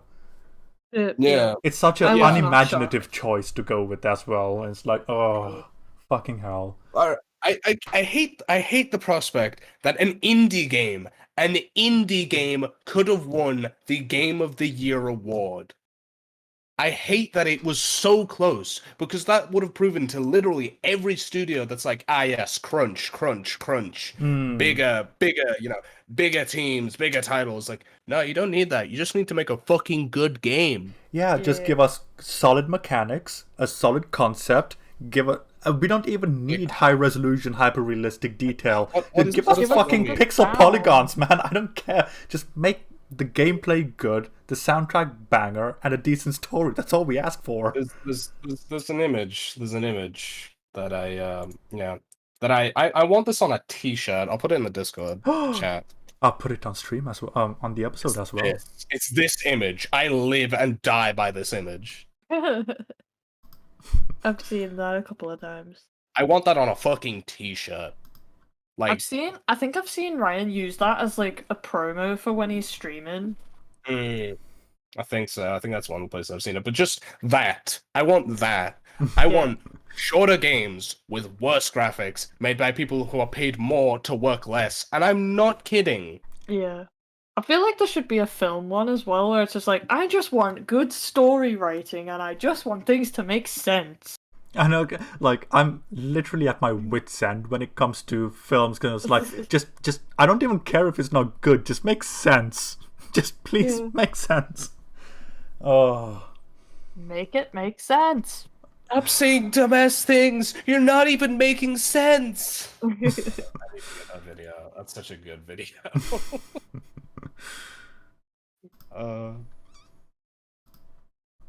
Fun time. Yeah, crunch is not fun, guys, just in case you don't know. Fucking No. hell. And, like, No, crunch is bad. this is every single time you think, oh, hey, they're gonna learn this time. No. They're gonna learn this time. No. And people, they just keep perpetuating it, and it's like, guys, I feel like go to Devolver Digital or something like that, please. It sucks because like a game got rewarded for crunch as well, because didn't that happen to like Last of Us 2? They Last of Us 2, Last of Us 2, Red Dead 2. I know Red Dead. Cyberpunk did it. Cyberpunk, well, Cyberpunk did it. It's not winning any awards. I can tell you right now. No, it's No, not. I know that. I just Not know a that fucking they were like chance. probably the worst offenders of crunch. I'm so glad I didn't buy that game. Because I'm like, Fucking awful. I don't know about now, but I knew after the like third time they delayed it in like the span of a month. I was like, maybe Keanu Reeves' game not good. yeah. And I was fucking right. That game came out. Oh my God. half-baked. remember I was so Anthem? sad because I was so hyped for that. I remember briefly hearing about it, and then it just disappeared off the face of the earth.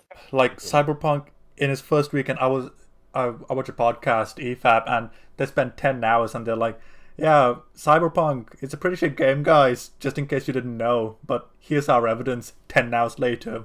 So as we've said, it's a pretty shit game. Don't bother. The fact that they wouldn't even let people have early release tells you all you need to know. Oh yeah. Genuinely, Like, they wouldn't let reviewers have any early access codes, and it's like, okay, your game's bad then. Yeah, Like, that's how you get people to want to play the game. Genuinely, I would rather have one Soma every 2 months than a AAA title every month.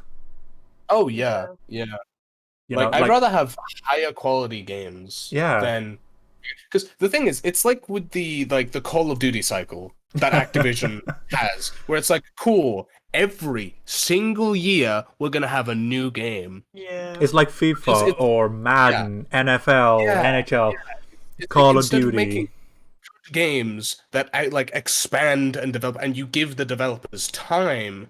You're saying, cool, no, get it out for fucking Christmas, you stupid, dumb piece of shit. We don't even pay you that much. Die. What we say, Just so it can be, like, completely, like, washed over the next year. yeah. Like, that's the thing. Okay. Like, as soon as the next one comes out, the last one's just completely forgotten, essentially. Like, Assassin's Creed 1 and 2, good. Then it became annual, and the quality went down, and Unity was fucking broken. And it just... Origins had a bit of a resurgence. Odyssey was perfectly acceptable. And that was it. Just fucking... I heard Valhalla was good. I thought it was good. I heard it was good, but it's just so lost me. It's just so... and it's like... them... Look... I get it, you know, you want to show scale, engine power, okay, fine, have at it, you know, but make it like Yakuza, where it's incredibly compact instead of so vast that you're walking for 20 minutes without anything happening. Please, stop making huge maps. Yeah. Single-player experiences, particularly.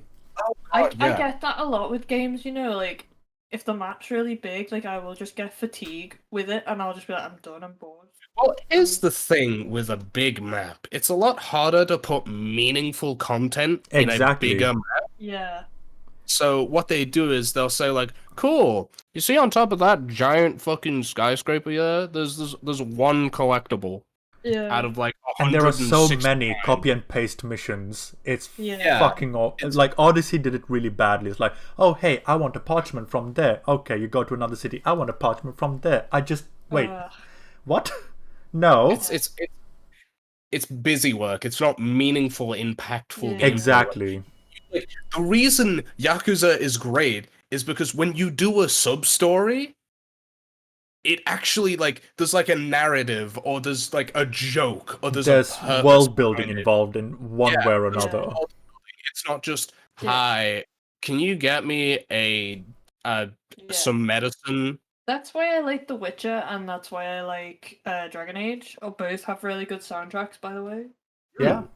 You ain't hear me complain. Nah. I really like Dragon Age Origins. That's my favorite one. Like, Dragon Age Inquisition was good too, but Origins is my favorite. Sweet. Yeah. I like the soundtracks to both. Yeah. Go hear me complain. That was easy. Just like, yep, that's good. Moving on. Have you guys seen the film for Dragon Age? No. There's a film? There's a CG film, and there's a live-action film, and they're both shit. Spoiler alert. Yeah. We were like, oh, never mind. Oh, there was a film? Yeah. I've seen them both. There's a film? Yeah, it's fucking trash, dog. Yeah, man. I feel like that's how most of our conversations go. Like, oh, have you heard they're making this into a film? And we're like, ooh, yeah. And then it's just like, one of us just goes, yeah, it's shit, by the way. And we're like, it's mainly me. Like, and then we're like, never mind. Like, Amy is like the midpoint, and David's like the optimistic one. It's like, this'll be the one. And I'm like, it's gonna be shit, you know. And then it comes out, you know, it's shit, you know. And then Amy's like, well, there's some good. And it's just, David's just clawing at it, trying to find something good. Yeah, it's like, there's something here. Like, I think Wonder Woman 84 was very difficult for him, because he was like, I can't. Nothing. He was stressing out. Like, he was trying his best to come up with positives, and the two of us were like, David, don't defend this film. You don't have to. Just join us. We hate this movie with us. It's like you don't have to defend this film. It's not an obligation. You don't owe these people anything. We've paid for it. It's fine. Oh, Fun times. absolutely. I'm probably gonna call it there. I'm kind of gonna. I can't think of anything else. Yeah. How fucking dare you? Oh, we're talking about the Cornetto trilogy next time if you want to join, because I know. Yeah. Oh, tempt me. Oh, I love the Cornetto trilogy. It'll give me a reason to watch it. Yeah, I might. Me I might. too. I I'm haven't seen them in a while.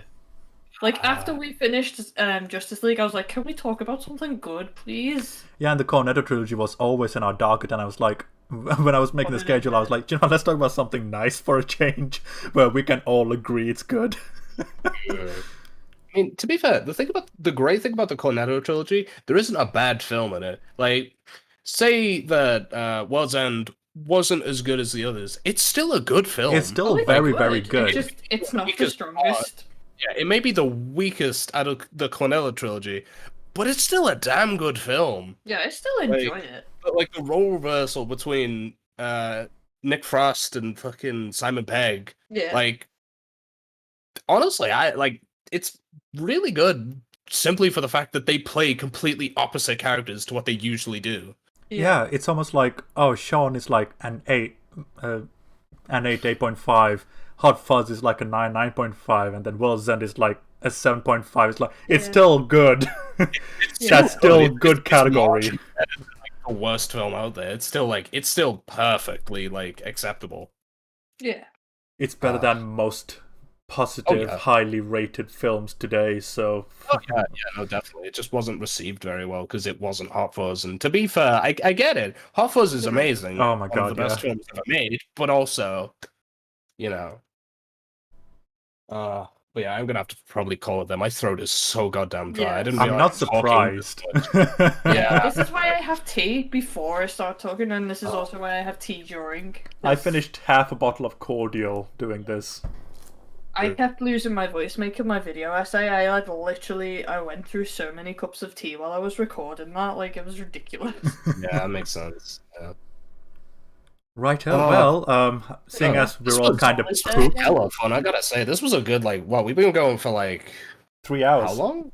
Yeah, Jeez. this is short. This is short for us. Oh god, I'm at my limit here. Yeah, I think our longest was like 4 hours and 10 minutes was our longest. Like a lot of us get into rants about like specific films or specific parts, and it just yeah. I mean, I could feel that. I've literally done it. Yeah. I know, like it's almost like you just did it with us, but you know. Yeah, weird. Crazy what the time goes. Yeah, but if you want to join the Cornetto trilogy, just let us know. No, that'd be fun. I'd be down. Yeah, and thank you for coming on. It was a lovely talking to you. It was great. It was great. Thank you for coming. Experience. I hope I make an entertaining guest. Oh, you were just fine, darling. Is there anywhere you'd like the good people to know where to find you, or would you like to leave that a mystery? To find me? Instagram, Twitter, anything like that you want to promote? I mean, I got my personal Instagram. There's nothing really terribly interesting on there, but I do have... Hold on, I'm gonna get it up. I might as well shill to the find. You might as well, everyone, like, we want everybody to, like, gain, Yeah. I make music, and where you can find that music is at, I'm just gonna... Link will be in the description below, don't worry. Yeah, I'm gonna put a bunch of stuff in the Discord chat, but Sweet. Yes, you can find me at Pink Hue Green Blue on Spotify. All one word. Please stream my music. Hold up. On Spotify, please stream Chip and Tune Out, my debut EP that came out a month ago. There will be... It's not bad. It's not bad. I like it. I will actually be probably coming out with another EP sometime during the summer, which will be it'll be a bit more EDM-y probably. So if that's your That's your style. Other than that, no, I don't really got anything else to shill. Awesome. Fantastic. Yeah. How But how horrid would it be if I never recorded any of this? I'd probably cry. But also, Yeah, that's my response. That's my response every time he asks that. Yeah. No, because like when I do my solo stuff, I do forget to record sometimes, and I'm like, well, that's an hour wasted, dipshit. Anyway, moving on. So I do it again. practice. Yeah. Practice. I practice I have on to myself. juggle the sound recorder and my camera because I recently got a new camera and it does not record sound. So there's that. Does it have a mic jack at all? I don't think so. No, I can't find one. No, fair enough. I can probably attach my mic to it, but I think I'll have to get like a little thingy. Because if you can get like a 3.5 jack, I can lend you my Rode mini mic. I have a mic, I just have nowhere to plug it in. Gotcha. That makes sense. Yeah. Okay. Think about it. I do have not- something else to chill, but I'll Yeah. let you. Go for it. Feel free to. It's sort of an open contest, but a VTuber recently announced that they're doing a remix contest for one of their songs, and I am going to post a remix as soon as it is finished. Do it. I will. It's already like a sixth made. I just need to work on it, but I'm gonna be doing that, so that's gonna be coming out soon. Maybe, I don't know. Awesome. It'll be on SoundCloud. Pink You Green Blue on SoundCloud, on everything. iTunes, Apple Music.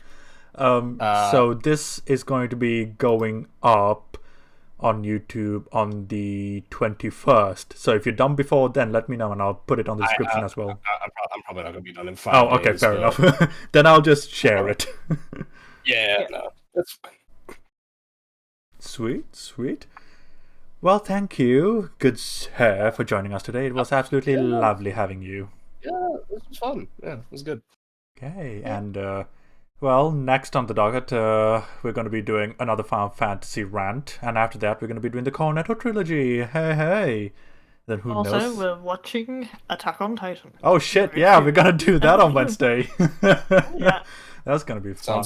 Sounds like fun. You guys enjoy that. I hope they will. Right, so take care, everyone, and thank you for listening up until this point. If you have been doing so, bye. Peace, you dumb bitches.